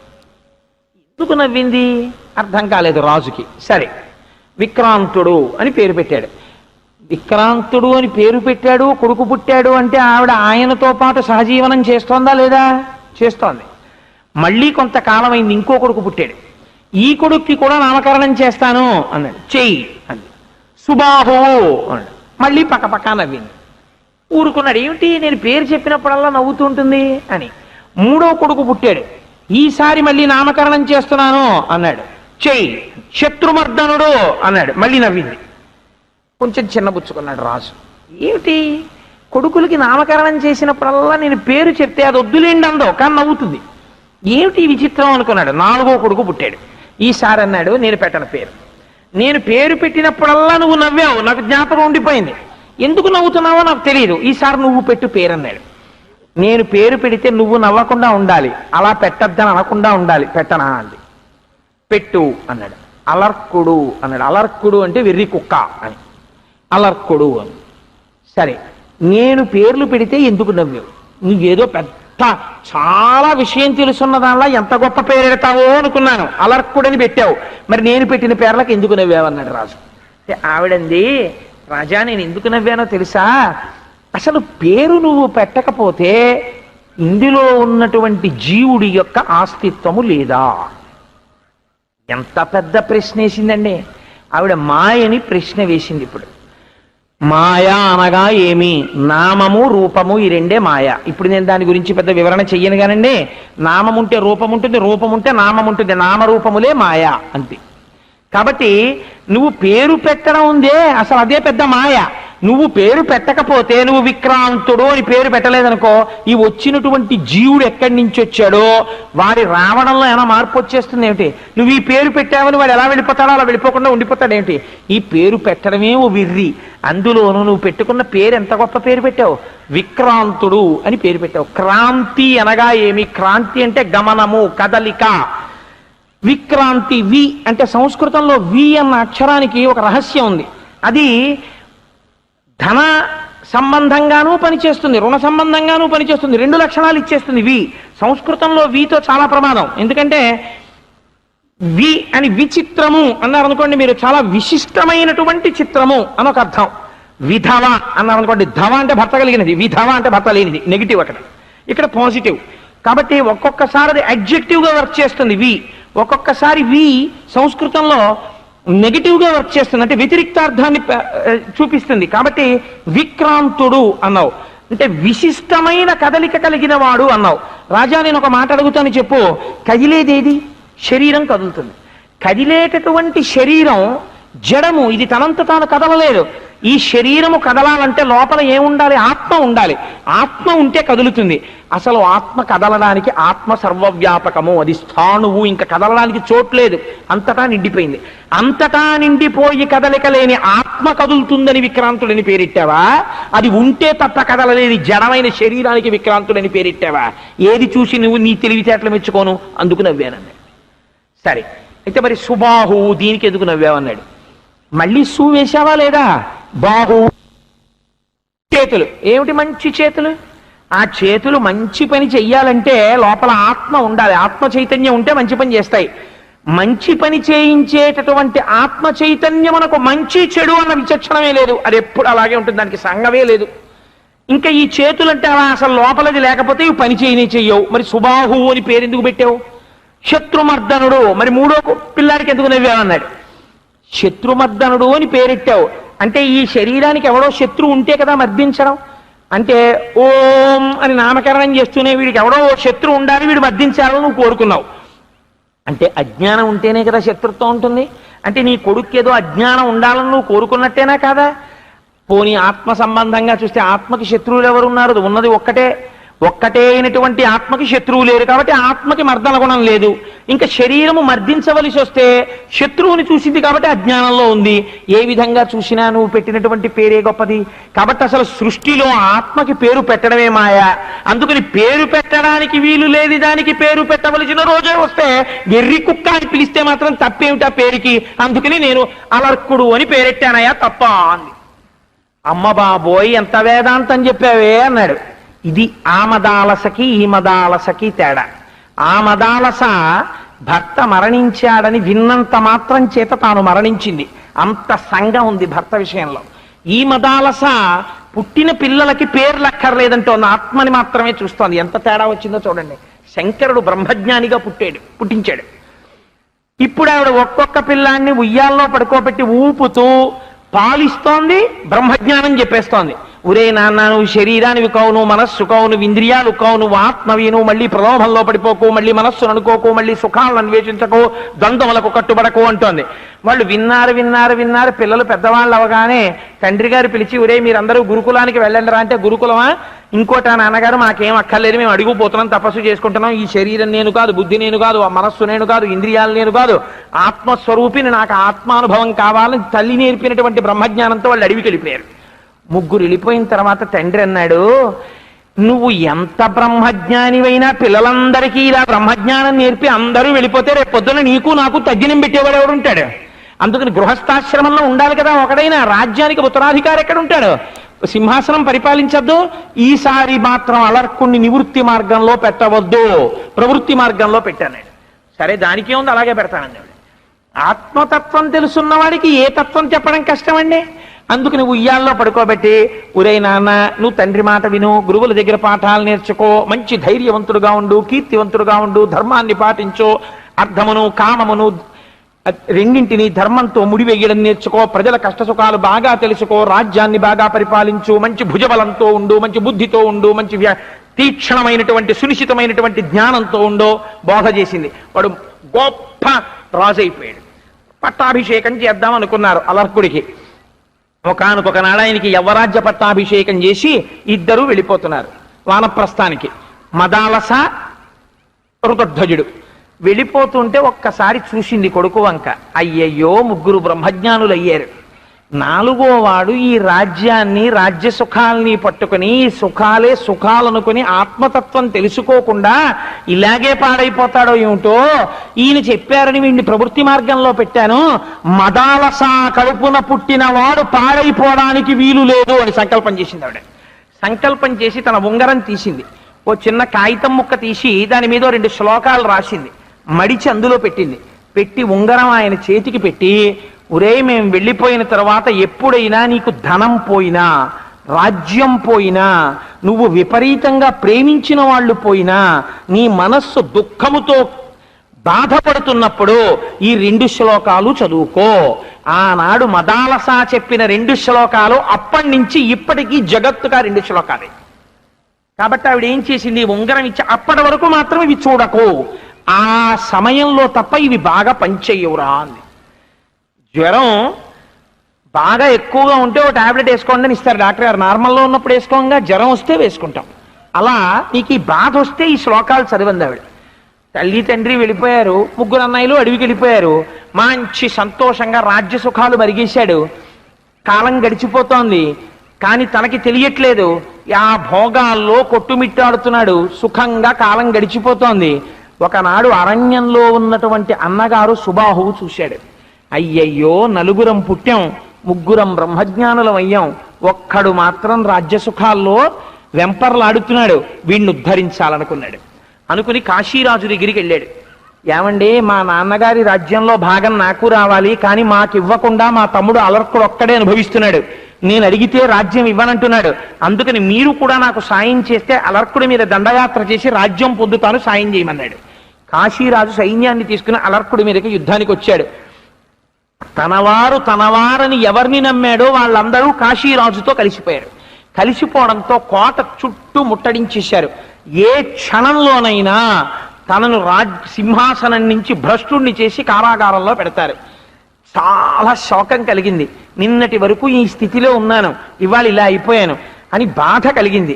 ఈ బాధలో జ్ఞాపకానికి వచ్చింది, రాజ్యం పోయినా, ధనం పోయినా, నీవారు పోయినా ఈ శ్లోకాలు చదువు. వెంటనే ఉంగరంలో ఉన్న రాయి తీసి తల్లి మదాలస ఇచ్చిన పద్యాలు చూసుకున్నాడు. ఒరే నాన్న, ప్రపంచంలో పాడు చేసేది ఏదో తెలుసా? సంగమే. అందరూ నావాళ్ళు నావాళ్ళు నావాళ్ళు అనుకుని అందరితో వాళ్ళు లేకపోతే నేను ఉండలేను, వాళ్ళు లేకపోతే నేను ఉండలేనని ఒక వెర్రి వ్యామోహం పెంచుకోవడం. అన్నీ వెళ్ళిపోయే వస్తువులే. ఏ వస్తువుని నువ్వు కౌగిలించుకుంటే ఆ వస్తువు ఉంటుంది, అన్ని పోతాయి. పోయే వస్తువులన్నీ కౌగిలించుకుని సంఘం పెట్టుకోకు. ఈ సంఘం ఈశ్వరుడి పాదాల మీద పెట్టు, బాగుపడిపోతావు. అందుకని సంఘమును పెట్టుకోవద్దు. కానీ ఒకవేళ నువ్వు సంఘమును విడిచిపెట్టలేకపోతే, నేను పట్టుకోకుండా ఉండలేననుకుంటే సత్పురుషుల పాదాలు పట్టుకో. ఇది నిన్ను రక్షిస్తుందా సంఘం. 2, కామమును పెంచుకోకు. కోరికలు ప్రయత్నపూర్వకంగా, ఎందుకు దిక్కుమాల కోరిక అని అడుగు. అలా కాకుండా మనసులో పుట్టిన ప్రతి కోరిక తీర్చే ప్రయత్నం నువ్వు చేస్తే అగ్నిహోత్రంలో నెయ్యి పోసి చల్లారుద్దాం అనుకున్నట్టు. నెయ్యి పోస్తే అగ్నిహోత్రం చల్లారుతుందా? ఇంకా పైకి లేస్తుంది. కోరిక తీరిస్తే ఇంకో కోరిక పుడుతుంది. అందుకని నువ్వు కోరికలకు వశుడవు కాకు. నీకు ఒకవేళ ఎలా అయినా కోరికలు పుట్టేస్తున్నాయి అనుకుంటే నీ కోరికని మార్చు. ఎటు మారుస్తావు? నేను మోక్షం పొందాలి అని కోరిక పెట్టుకో. సంఘం పెట్టుకోవలసి వస్తే సత్పురుషులతో పెట్టుకో. సంఘాన్ని సత్పురుషుల వైపు, కామాన్ని మోక్షం వైపు తిప్పేయి. ఈ 2 ఇలా తిప్పడం కానీ నీకు వచ్చేసిందా, అంతే, నువ్వు ధన్యుడవైపోతావు. ఇదే రామాయణంలో ప్రతిపాదన. ఎక్కడొచ్చిందో తెలుసా అండి? రామాయణంలో దశరథ మహారాజు గారికి 3 భార్యలు, 4 కొడుకులు. కౌసల్యాదేవికి ఒక్కడే కొడుకు రామచంద్రమూర్తి. సుమిత్రాదేవికి 2 కుమారులు, ఒకడు లక్ష్మణుడు, ఒకడు శత్రుఘ్నుడు. కైకమ్మకి ఒక్కడే కొడుకు భరతుడు. 3 ఇంట్లోనూ కూడా ఉయ్యాలలు ఉండేవి. సుమిత్రాదేవి ఇంట్లో 2 ఉయ్యాలలు ఉండేవి. 2 కొడుకులు కదా మరి, అందుకని. కానీ ఒక కొడుకు ఉన్న కౌసల్య అంతఃపురంలో ఎప్పుడు హడావిడే. ఒక కొడుకున్న భరతుడి అంతఃపురంలో ఎప్పుడు హడావిడే. 2 కొడుకులున్నటువంటి సుమిత్రాదేవి అంతఃపురంలో ఎప్పుడు నిశ్శబ్దమే. ఎందుచేత అంటే ఆ లక్ష్మణుణ్ణి శత్రుఘ్నుణ్ణి పక్క పక్కన పడుకోపెడితే 2 హోరు ఓరు ఓరు ఓరు ఓరు అని ఏడుస్తుండేవారు. ఏమిట్రా ఈ పిల్లలు ఇంత ఏడుస్తున్నారని చెప్పి సుమిత్రాదేవి ఆ లక్ష్మణుణ్ణి సంకన వేసుకుని తీసుకెళ్లి, అక్క ఏమిటి పిల్లాడు ఇంత ఏడుస్తున్నాడని చెప్పి ఆ పిల్లాడిని తీసుకెళ్లి రాముడి పక్కన పడుకోపెడితే 2 ఒకళ్ళ ముఖాళ్ళ కళ్ళు చూసుకుంటూ నవ్వుకుంటూ హాయిగా పడుకునేవారు ఉయ్యాల్లో. అందుకని ఎప్పుడూ రాముడు లక్ష్మణుడు కలిసి ఉండేవారు. ఈ 2వ పిల్లాడిని శత్రుఘ్నుడిని తీసుకెళ్లి కైకమ్మ దగ్గరికి వెళ్ళి, ఏమిటో చల్లా ఈ పిల్లాడు ఓహో ఏడుస్తున్నాడు, వీడిని ఇక్కడ పడుకోబెడతానని భరతుడి పక్కన పడుకోబెడితే వాడు సుఖంగా ఉండేవాడు. 2 పిల్లలు ఉన్న సుమిత్ర ఇంట్లో ఉయ్యాలలు ఎప్పుడూ ఖాళీగా ఉండేవి. ఏమిటి దీంట్లో రహస్యం? రాముడంటే ధర్మం, రామో విగ్రహవాన్ ధర్మ సాధు సత్యపరాక్రమ. లక్ష్మణుడంటే లక్ష్మీవాన్, డబ్బుని ధర్మంతో ముడిని మీరు వెయ్యలేదనుకోండి, అది ఏడిపించేస్తుంది ఇంట్లో. ధర్మంతో ముడిపడనటువంటి అర్థము ప్రమాదమును తీసుకొచ్చేస్తుంది, తిప్పుతూనే ఉంటుంది అలాగా. ఇంకాతే ఇంకాతే ఇంకాతే ఇంకాతే అని తిరుగుతూనే ఉంటారు అలాగా. మనశ్శాంతి ఉండదు, ఎంత తెచ్చినా ఇంకాతే, అందులో పిశాచం పట్టుకుంటుంది. ఈ డబ్బుని పట్టుకెళ్ళి ధర్మం పక్కన పడుకోబెట్టేశారు అనుకోండి, ధర్మబద్ధమైన ఆర్జన, ధర్మబద్ధమైన వ్యయము, ప్రశాంతంగా ఉంటాడు. భరతుడో మోక్షము, శత్రుఘ్నుడు కామము. కామము అర్థము పక్కకి వెళ్ళింది అనుకోండి, అర్ధకామాల ప్రమాదం. మళ్ళీ లక్ష్మణ శత్రుఘ్నులో పక్కన పడుకోకూడదు. కోరిక డబ్బు, కోరిక డబ్బు. టీవీ కొను, పరిగెడతాడు, ఏదో చేస్తాడు, డబ్బు పట్టుకొస్తాడు. అబ్బే బ్లాక్ అండ్ వైట్ వద్దు, కలర్ పట్రా, మళ్ళీ పరిగెడతాడు, కలర్ టీవీ పట్టుకొస్తాడు. కాదు కాదు టేప్ రికార్డర్ కూడా పట్రా, పరిగెడతాడు, పట్టుకొస్తాడు. కాదు విసిడి పట్రా, పట్టుకొస్తాడు. లేదు ఇప్పుడు మారిపోయింది, డివిడి పట్రా, మళ్ళీ పరిగెడతాడు. ఆ పరుక్కు అర్థం ఎక్కడుందండి? అర్థము కామము అలా ఒకదాన్నొకటి పెంచుతూ పడగొడతాయి మనిషిని. అందుకని కామం ఎక్కడికి వెళ్ళిపోవాలి? భరతుడి పక్కకి వెళ్ళిపోవాలి. మోక్షమునందు కామము, ధర్మబద్ధమైన అర్థము, ప్రశాంతమైన సుమిత్ర. సుమిత్ర మంచి మిత్రురాలు దశరథ మహారాజు గారికి. ఆయన్ని శాంతంగా ఉంచుతుంది, తను శాంతంగా ఉంటుంది. అంతేకాని నా పిల్లలండి ఇలాగే పడుకోబెడతానంటే దశరథ మహారాజు గారికి ఎవ్వరికీ ఇంట్లో సుఖశాంతులు ఉండవు. ఇది తెలియజేయడం, అర్థాన్ని ధర్మం పక్కనకి, కామాన్ని మోక్షం పక్కకి చేర్చేయడం. ఇదే ఈ కావ్యంలో చెప్పిన విషయాన్ని మదాలస తన కొడుక్కి చెప్పింది. ఈ మాటలు చదివాడు. ఓహో, నేను మనశ్శాంతి కోసం ఇప్పుడు సత్పురుషుల యొక్క సహవాసం చెయ్యాలనుకున్నాడు. వెంటనే సొరంగ మార్గంలో వెళ్ళిపోయి సహ్యాద్రి పర్వత శిఖరముల మీద విహరిస్తున్నటువంటి దత్తాత్రేయ మహర్షుల వారి పాదాల మీదకి వెళ్ళి పడిపోయాడు. పడిపోయి ఎవరి యందు బాగా వైరాగ్యం గూడు కట్టుకుంటుందో వారిని గురువులు తొందరగా అనుగ్రహిస్తారు. వైరాగ్యం అంటే నోటి మాటలతో వచ్చేటటువంటిది కాదు. నోటి మాటలతో చెప్పే వైరాగ్యం నిజమైన వైరాగ్యం కాదు. అసలు నిజమైన వైరాగ్యం ఎప్పుడూ పైకి దొరకదు. పైకి దొరికితే అది వైరాగ్యమే కాదు. మీకు నేను ఒక ఉదాహరణ చెప్తాను. రామకృష్ణ పరమహంస తరచు చెప్తుండేవారు. వెనకటికి ఒక ఆడపిల్ల భర్త ఏదో ప్రవచనాలు చేస్తుండేవారు. ఆయన ప్రవచనాలు చేస్తుంటే వాళ్ళ బావమరిది అంటే వాళ్ళ అత్తవారింటి నుంచి వచ్చాడు. వచ్చి బావా నీతో పాటు నేను వస్తాను ప్రవచనం వినడానికి అంటుండేవాడు. అంటే రోజు ఆయన ప్రవచనానికి తనతో పాటు తీసుకెడుతుండేవాడు. ఏదో వాళ్ళ బావగారు చెప్తున్న ప్రవచనాలు వాళ్ళ బావమరిది కదా అని ముందు వరుసలో కూర్చోబెట్టేవారు. వాడు ఇలా తన్మయుడైపోయి ఇలా ఇలా ఇలా తల ఊపేసి సంతోషపడిపోతూ వినేవాడు. ఇంటికి వెళ్ళిపోయిన తర్వాత ప్రవచనం చేసి వచ్చిన ఆయన శుభ్రంగా తినేసి పడుకునేవాడు. వీడు మాత్రం అక్క ఇవాళ బావగారు ఏం చెప్పారో తెలుసా? అయ్య బాబోయ్, బావగారు చెప్తుంటే నిజంగా ఎందుకు ఈ జీవితం అనిపిస్తోంది. అయ్య బాబోయ్, బావగారు ఏం చెప్పారక్క అని ఇలా ఓహో చెప్పేస్తుండేవాడు. ఓ 10 రోజులు పోయిన తర్వాత భార్య అంది భర్తతోటి, ఏమండి వాడిని మీరు ప్రవచనాలకు తీసుకెడుతున్నారు, వాడు రోజు మీ ఉపన్యాసాలు విని జీవితం ఏమిటి, దిక్కుమాలిన శరీరం ఏమిటి, అక్క బావగారు ఎంత బాగా చెప్తున్నారో తెలుసా అంటున్నాడు. వాడికి ఇలా వైరాగ్యం వచ్చేసి పెళ్ళవి చేసుకోడేమోనండి, మా నాన్నగారు నన్ను దెబ్బలాడతారు, వాడిని తీసుకెళ్ళకండి ప్రవచనాలకి అనేది. అంటే భర్త నవ్వి అన్నాడు, ఓసి పిచ్చిదానా, ఇలా 2 గంటలు 2.5 గంటలు ఉపన్యాసాలు చెప్పే కోటేశ్వరరావు లాంటి వాడికి నిజమైన వైరాగ్యం ఉండదే. అసలు వైరాగ్యం ఉన్నవాడు పైకి మాట్లాడు, నిశ్శబ్దంగా ఉంటాడు. నువ్వేం బెంగెట్టుకోక, అంత మాట్లాడుతున్నాడంటే వాడికి వైరాగ్యం లేదని గుర్తున్నాడు. మళ్ళీ 10 రోజులు పోయిన తర్వాత మళ్ళీ ఆయన అన్నం తింటుంటే ఆవిడంది, ఏమండి మీరేమో తీసుకెడుతున్నారు, వాడేమో రోజు మీరు చెప్పిన 2 గంటలు వాడు 2 గంటలు ఇంట్లో చెప్పేస్తున్నాడు, వంట పట్టేస్తోంది, వాడు ఏ సన్యాసం అయిపోతాడేమో నాకు భయం వేస్తోందండి అంటే ఆయన అన్నాడు, భోజనం చేస్తున్నవాడు ఒకసారి భార్య వంక చూసి, ఓసి పిచ్చిదానా, మనస్సు నిండా వైరాగ్యం ఉన్నవాడు ఇలా వచ్చి మాట్లాడే, ఒక్కసారి తువ్వాలు దులుపుకుని ఇంట్లోంచి పోతాడని చెప్పి ఇలా తువ్వాలు దులుపుకుని లేచి వెళ్ళిపోయాడు. చూపిస్తున్నాడు అనుకుంది, మళ్ళీ తిరిగి రాలేదు ఆయన. అంటే నిజమైన వైరాగ్యం ఆయనలో ఉందన్నమాట. ఇంటి పలుకులు పలికేవాడి దగ్గర నిజం వైరాగ్యం లేదు అసలు. కాబట్టి వైరాగ్యం అన్నది లోపల ఉంటుంది, అస్తమానం ఏం ప్రకటన అయిపోతూ ఉండదు. అంతేకాని అస్తమానం ఓసారి శుభ్రంగా చేసేవన్నీ చేసేస్తుండడం, తినేవన్నీ తినేస్తుండడం, ఏమిటో ఇవన్నీ అంటుండడం, ఇవన్నీ వైరాగ్యాలు ఏం కావు. వైరాగ్యం కలగాలంటే అది ఎంతో భక్తి పరిడవిల్లితే వస్తుంది. అంతేగానే ఆషామాషిగాను ఏదో సరదాగాను ఆ వైరాగ్యం ఏం వచ్చేది. వైరాగ్యం వచ్చేస్తే అది జన్మజన్మాంతర సుకృతం. సో కాబట్టి ఆ వైరాగ్యం వచ్చింది కాబట్టి దత్తాత్రేయులు వారు దర్శనం ఇచ్చారు, లేకపోతే ఆయన దర్శనం ఇవ్వరండి. మీరు దత్తాత్రేయుల వారి చరిత్ర వింటే ఆశ్చర్యపోతారు. ఎన్ని పరీక్షలు పెడతారో ఆయన కనపడాలంటే. ఒక్కొక్కసారి గాడిద మాంసం తింటూ కనపడతారు. కనపడితే హడిలిపోయి ఈయన గురువు ఏమిట్రా బాబని పారిపోయారు ఆయన చూసి. నిజంగా వెళ్ళిన తర్వాత ఆయన ఎవరో తెలిసింది వాళ్ళకి. అందుకని వెంటనే సహ్యాద్రి పర్వత శిఖరముల మీద దర్శనమిస్తే ఆయన పాదములు పట్టుకున్నాడు. పట్టుకుని, మహానుభావ, నాకు వైరాగ్యం వచ్చింది. నాకిప్పుడు ఈ ధనంతో, రాజ్యంతో, భార్యలతో, బిడ్డలతో, సైన్యంతో, ఐశ్వర్యంతో సంఘం నన్ను ఎంత పతనం చేసిందో తెలిసొచ్చింది. నాకు జ్ఞానభిక్ష పెట్టండి అన్నాడు. అంటే అప్పుడు చెప్పాడు, ఓరి పిచ్చివాడా, ఇది చూసి నేను అనుకోవడం పెద్ద తప్పు. అసలు నిజమైన జ్ఞానం కలగాలంటే చక్కగా ఒక అర్ధరాత్రి వేళ నిశ్శబ్దంగా ఉన్నప్పుడు నువ్వొక్కడవే కూర్చుని ఏ శబ్దం వినపడినప్పుడో, ఏ విషయాన్నో నువ్వు విన్నప్పుడో, లేకపోతే ఏ విషయాన్నో చూసినప్పుడో ఈ చూసిన వస్తువు దీపమని తెలుసుకున్నది ఎవరు? ఈ శబ్దము వినపడినప్పుడు ఇది శబ్దమని తెలుసుకుంటున్నది ఎవరు? కంట్లో నలుసుపడి కన్ను మూసుకుంటే కంట్లో నలుసు పడడం వల్ల కన్ను చూడలేకపోతోందని తెలుసుకున్నది ఎవరు? నడుస్తున్నప్పుడు కాలులో చిన్న రాయి దిగితే కాలిలో రాయి దిగిందని తెలుసుకున్నవారెవరు? ఆ తెలుసుకున్నవారెవరో వాడు లోపలున్నాడు, వాడు నువ్వు. వాడు అంగమును కాడు, వాడు అంగి, వాడు ధరించి లోపలున్నాడు.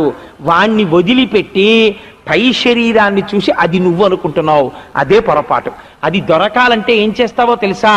ఇన్నాళ్ళ నుంచి నువ్వు ఒక చెట్టు పెంచావు, అహంకారం అనేటటువంటి విత్తనాన్ని పాటావు, తప్పు నేనును చూపించి నేనన్నావు. ఈ శరీరాన్ని చూపించి ఈ అహంకారములోంచి మమకారం అనేటటువంటి మొదలు పుట్టింది, నాది అని. దీనికి ఇళ్ళు, పొలాలు, స్థలాలు, నగలు అనబడేటటువంటి కొమ్మలు పెరిగాయి. ఈ కొమ్మలకి భార్య, బిడ్డలు అనబడేటటువంటి ఆకులు పుట్టాయి. దీనికి మళ్ళీ నువ్వు చేసుకున్న పాపపుణ్యములనేటటువంటి పువ్వులు పుట్టాయి. దానికి సుఖదుఖములనేటటువంటి ఫలములు పుట్టాయి. ఈ పళ్ళని నువ్వు కోసుకు తింటున్నావు. ఇప్పుడు ఈ చెట్టు మొదలకు నరకాలంటే నువ్వు సత్సంగమనబడేటటువంటి మహాపురుషుల మాటలనబడేటటువంటి రాతి మీద నీ విజ్ఞానమనబడేటటువంటి గొడ్డలిని అరగదీసి ఈ చెట్టు యొక్క మొదటిని నరికితే ఈ చెట్టు పడిపోతే ఆనాడు నువ్వెవరో నువ్వు తెలుసుకుంటే నిన్ను ఇంకా ఏదీ బాధించదు. లోపల ఉన్నటువంటి నేను తెలుసుకున్న నాడు నువ్వు సమస్త బ్రహ్మాండములకు పట్టాభిషేకమును పొందినవాడివే. అది తెలియనంత కాలము నువ్వు బంధీకృతడవే. ఇలా తిరుగుతూనే ఉంటావు శరీరాల్లో. అప్పుడు చెప్పు, కాశీరాజులో నేననుకుంటున్న నేను, నీలో ఉన్న నేను, కుక్కలో ఉన్న నేను అన్నీ ఒక్కటే. ఆకలేసిన కుక్క అన్నం తిన్నప్పుడు జీర్ణం చేస్తున్న నేను లోపల ఉన్నది ఒకటే. ఒక పిచుక తిన్న పురుగుని జీర్ణం చేస్తున్న నేను ఒకటే. నువ్వు తిన్న అన్నాన్ని జీర్ణం చేస్తున్న నేను ఒకటే. ఇన్ని నేనులు ఒక్కటే, ఉన్నదా ఒక్కటే. అదొకటే బ్రహ్మము, మిగిలినవి బ్రహ్మము కావు. నయితి అని తీసేసేయి. చెప్తే ఆహాహా, మహాత్మా ఎంత గొప్ప విషయం చేసి చెప్పారు. ఇది తెలియకనే నిన్నాళ్ళ నుంచి భ్రాంతిలో తిరిగానని వెంటనే బయలుదేరి మహానుభావుడు కాశీరాజు దగ్గరికి నడిచొచ్చాడు. ఇదేమిటిది, యుద్ధం చేయవలసిన వాడివి నడిచొచ్చావన్నాడు. నాకిప్పుడు కాశీరాజా, నీకు నాకు శత్రుత్వం లేదు. యుద్ధం చెయ్యాలనుకుంటే వేరే శత్రువుని ఎవరినైనా వెతుక్కో, నా రాజ్యాన్ని సంతోషంగా స్వీకరించు. నేను ఎవరో తెలుసుకుని నేను సంతోషంగా బ్రహ్మానందాన్ని అనుభవిస్తానన్నాడు. వెంటనే కాశీరాజు అన్నాడు సుబాహువుని చూసి, నీ తమ్ముడు రాజ్యం ఇమ్మన్నావు కదా, నీ తమ్ముడు లొంగిపోయాడు, నువ్వు తీసుకో రాజ్యం అన్నాడు. సుబాహు అన్నాడు, నేను రాజ్యం కోసం రాలేదు, నా తమ్ముడికి బ్రహ్మజ్ఞానం రావాలని నీ సహాయం తీసుకుని వచ్చాను. ఈ సహాయం చేసినందుకు కృతజ్ఞుడను. నాకు అక్కర్లేదు ఆ రాజ్యం, కాశీరాజా మీకు కావాలంటే మీరు తీసుకోండి అన్నాడు. ఆయన అన్నాడు, మీరు చక్కగా బ్రహ్మజ్ఞానం పొందారు, మధ్యలో పాడైపోయినవాడి నేనా? నాకు మంచి మాటలు ఏమైనా చెప్పండి, నాకెందుకు ఆ రాజ్యం అన్నాడు. మంచి వాళ్లతో కూడిన వాళ్ళకి ఎంత మంచితనం వస్తుందో చూడండి. కత్తులు పట్టుకు నరుక్కునే వాళ్ళకు కూడా ఈ మంచితనం అబ్బింది. అంటే కాశీరాజుకి సుబాహుడు మళ్ళీ తత్వబోధ చేశాడు. చేస్తే ఈ రాజ్యం నాకెందుకయ్యా, నువ్వే ఎలుకో అని అలర్కుడికి ఇచ్చేశాడు. అలర్కుడు కొడుక్కి ఇచ్చేశాడు. ఇచ్చేసి భార్యని తీసుకుని వానప్రస్థానికి వెళ్ళిపోయాడు. కాబట్టి ఇప్పుడు చెప్పండి, సంగము దోషము ఎక్కడి నుంచి వచ్చారు? ఇది దత్తాత్రేయుల వారి గురువులలో గాలిని సంగమునకు ఉదాహరణగా తీసుకోవడం దగ్గర నుంచి మదాలసా వృత్తాంతంలోకి వచ్చాం మనం. మళ్ళీ వెనక్కి వెళ్ళండి ఒక్కసారి. గాలికి సంగదోషం ఉన్నదా? గాలి దేని నుంచి వెళ్ళినా ఇవి పువ్వులని చెప్పి ఇక్కడ ఉండిపోదాం అనకూడదు, అది మలమని అక్కడ ఉండిపోదు, శవమని అక్కడ ఉండిపోదు, అలా వెళ్ళిపోతుంటుంది. సంఘదోషము లేకపోవడమే మనిషికి కావలసింది. అంటే మీరు నన్ను ప్రశ్న ఇచ్చు, ఏమండి మీరు సంసారంలో ఉన్నారు కదా, ఇది ఏదో చెప్పమన్నారు కదా సుబ్బారావు గారని చెలరేగిపోయి చెప్పేస్తున్నారు మీరు, మరి మీరు సంసారంలో లేరా, మేము సంసారంలో లేవా, నా భార్య నా బిడ్డలని మీరు అంటలేదా, మరి మీకు లేదా సంఘం మాకు లేదా సంఘం, మనందరం జ్ఞానం అనే ఖడ్గం పట్టుకుని కొట్టేద్దామా చెట్లన్నీని, అంటే ఏం చెయ్యాలి మేమని మీరు ఇక్కడ చెప్పారు మాకని అడగచ్చు. నేను ఒక మాట చెప్తాను వినండి. నేను సంఘమును వదిలిపెట్టండి అన్న మాటలో ఉన్న రహస్యాన్ని మీరు గమనించాలి. నేను కాదు, దత్తాత్రేయులు వారు చెప్పిన మాట. సంఘం అంటే మీరు భార్యతో ఉండవద్దు, మీరు పిల్లలతో ఉండవద్దు, కుటుంబముతో ఉండవద్దు అని శాస్త్రము చెప్పలేదు. అలా చెప్పదు గృహస్థాశ్రమం గురించి. మీరు ఒకటి బాగా జ్ఞాపకం పెట్టుకోండి, అందరూ గృహస్థాశ్రమాన్ని వదిలిపెట్టేస్తే అసలు సృష్టి ఉండదు. ఎందుకు ఉండదో తెలుసా అండి? గృహస్థే లేకపోతే అన్నం పెట్టేవాడు ఎక్కడికి దొరుకుతాడండి? భూతములకు. ఓ బల్లికి, ఓ కుక్కకి, ఓ పిల్లికి అన్నం పెట్టేవాడు ఎవడు? ఒక యతి పురుషుడికి భిక్ష పెట్టాలన్న గృహస్థు ఉండాలి. గృహస్థాశ్రమంలో ఉండకపోతే సృష్టి ఎలా నడుస్తుంది? కాబట్టి గృహస్థాశ్రమమునందు ఉండద్దని చెప్పలేదు, సంఘం వద్దని చెప్పారు. సంఘం వద్దంటే ఎలా ఉండాలో తెలుసా అండి? హాయిగా చెప్పచ్చు, నా ధర్మపత్ని అండి, మా అబ్బాయి అండి, కానీ మీరు ఏం చెప్పినా మీ మనస్సులో పొద్దుటి నుంచి సాయంకాలం వరకు ఒక్క భావన ఉండాలి. ప్రతి ఇంటికి ఈశాన్యంలో పూజామందిరం కట్టుకోండి అని చెప్తారు. నేనెవరినో తెలుసా అండి? అగో మా పెద్ద ఆయన సింహాసనం మీద కూర్చున్నాడు, ఆయన మా యోగక్షేమాలు చూస్తుంటాడండి, నేను వాళ్ళ అబ్బాయిని. మా ఆవిడెవరో తెలుసా అండి? భగవంతుడి దగ్గరికి వెళ్ళేటప్పటికి కొడుకు కోడలను ఉండదు, ఆయన కూతురు. నా బిడ్డలు ఎవరో తెలుసా అండి? ఆయన బిడ్డలు. ఈ ఇల్లు ఎవరిదో తెలుసా అండి? ఆయనది. నేను చెప్పే ఉపన్యాసం ఎవరితో తెలుసా అండి? ఆయన చెప్పిస్తున్నాడు. నేను ఉద్యోగం ఎలా చేస్తున్నానో తెలుసా అండి? ఆయన చేయిస్తున్నాడు. నేను ఎలా తింటానో తెలుసా? ఆయన తినిపిస్తాడు. నేను తిన్నది ఎవరు జీర్ణం చేస్తారో తెలుసా? ఆయన జీర్ణం చేస్తుంటాడు. నేను చూస్తున్నప్పుడు నా చూపుకి శక్తి ఎవరో తెలుసా? ఆయన వెనక నుండి చూపిస్తూ ఉంటాడు. నేను ఎలా వింటానో తెలుసా? ఆయన వెనక నుండి వినేటట్టు చేస్తూ ఉంటాడు. సంఘం అంతా ఎటువైపు పడిపోయింది? వెళ్ళి ఆయన మీద పడిపోయింది. లేరా మీరు గృహస్థాశ్రమంలో ఉన్నారు, కానీ తరించిపోతున్నారు. కారణం ఏంటి? జ్ఞానాగ్నిదగ్ధ కర్మాణం. సంఘమంతా ఈశ్వరుడితో ఉంది. లేదా మహానుభావుడు మా గురువు గారి ప్రసాదం అండి, ఇవాళ మేము ఆయన ఆశీర్వచనం వల్ల ఇలా ఉండగలిగాం అంటూ ఉండండి. గురువునందు కాని దైవమునందు కాని నీ యోగక్షేమములను నిక్షేపించి సంఘం వారి మీద పెడితే, ఎంపైర్ ఉంటాడు ఆట ఆడుతున్నప్పుడు విజిల్ వేస్తాడు, మా టీం 11 మంది అంటారు ఇటువైపు వాళ్ళు, అటువైపు వాళ్ళు మేము 11 మందివి ఒక టీం అంటారు. ఇటు 11 మంది అటు 11 మంది కలిపి ఏ వాలీబాలో ఆడుతుంటారు. ఎంపైర్ ఉంటాడు, ఈల వేసి స్టాప్ అంటాడు, సర్వీస్ చేస్తారు. ఇద్దరు ఆడుకుంటూ ఉంటారు. ఎవరో ఒకరిని చూసి ఈలేసి ఫౌల్, నువ్వు ఆడడానికి వీల్లేదు, బయటకు వచ్చే అంటాడు. కబడ్డీయే తీసుకోండి మీరు, కబడ్డీలో నువ్వు దొరికిపోయావు, నువ్వు వీల్లేదు, నువ్వు గేట్ దాకా వెళ్ళలేదు, నువ్వు బయటకు వెళ్ళిపో అంటాడు. When once the umpire declares a result, it is final. Umpire చెప్పాడు వాడు బయటకు వెళ్ళిపోతానంటే, వాళ్ళు లేకుండా మేము ఆడలేమండి, 11వ వాడు ఉండి తీరాలండి అని 10 మంది ఆడడం మానేస్తారా? మానేరు. ఆ 10 మంది ఆడుకుంటారు. ఎంపైర్ ఏమంటాడు? మళ్ళీ వీయలేసి ఇంకోటి అవుట్ వెళ్ళిపోండి అంటాడు. ఎంపైర్ మళ్ళీ వీయలేస్తాడు, ఇంకోటి అవుట్ వెళ్ళిపోమంటాడు.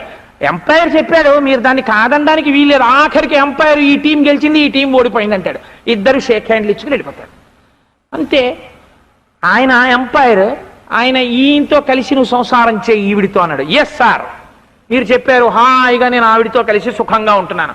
స్వామి మీరు నాకు అనుగ్రహించారు భార్యని, నేను ధర్మబద్ధంగా హాయిగా యజ్ఞయాగాది క్రతువులు చేసుకుంటూ నా జీవితం పండించుకుంటాను. ఈశ్వర మీరు వంశం పెరగాలని ఆదేశించారు, నేను 2 పిల్లల్ని కన్నాను.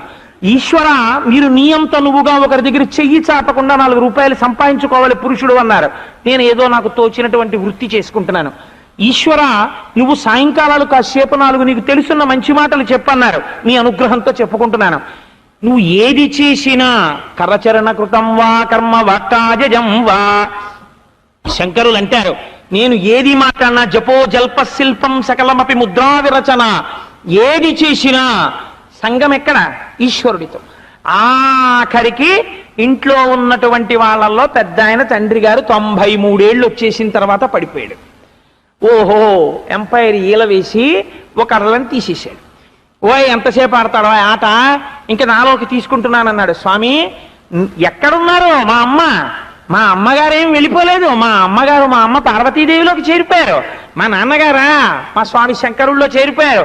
స్వామి నన్ను మాత్రం తీసుకెళ్లి మళ్ళీ ఏ రావణాసురుల్లోకి కలపకే, నన్ను కూడా నీలోకే కలిపేసుకో, అలా మేమందరం నీలోకే కలవాలి అని ఈల వేసిన ఎంపైర్ మాట విన్నట్టు ఈశ్వర శాసనాన్ని అంగీకరించడంలో ఆనందం ఉంది, దీర్ఘాయుర్దాయం ఉంది.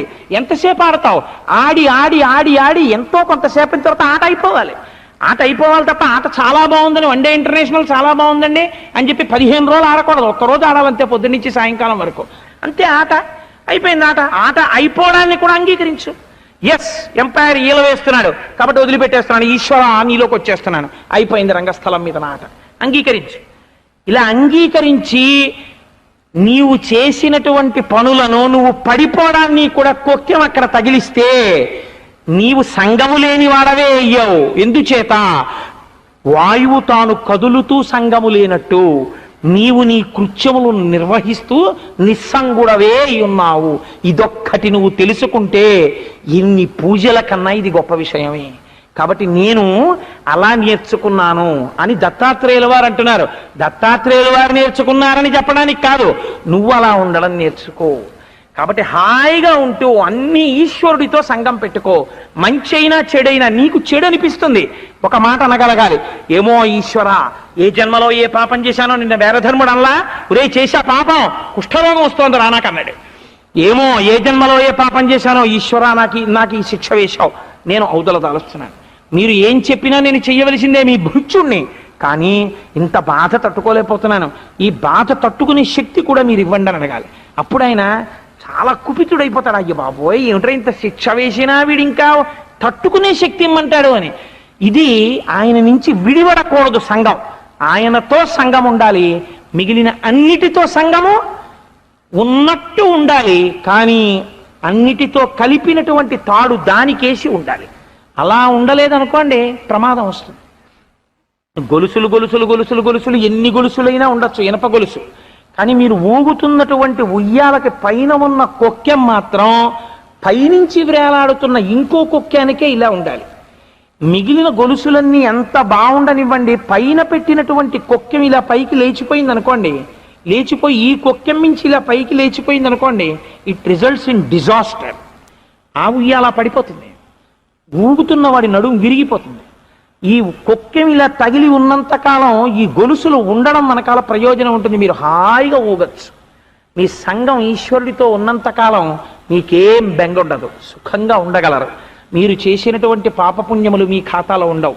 మీకు తెలియక చేసిన పాపం అంటే పాపం చేసి నాకు ఉండదనని కాదు నా ఉద్దేశ్యం.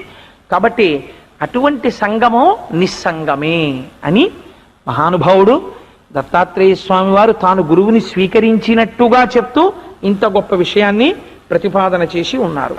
శివ శివ కరుణాబ్ధే శ్రీ మహాదేవ శంభో.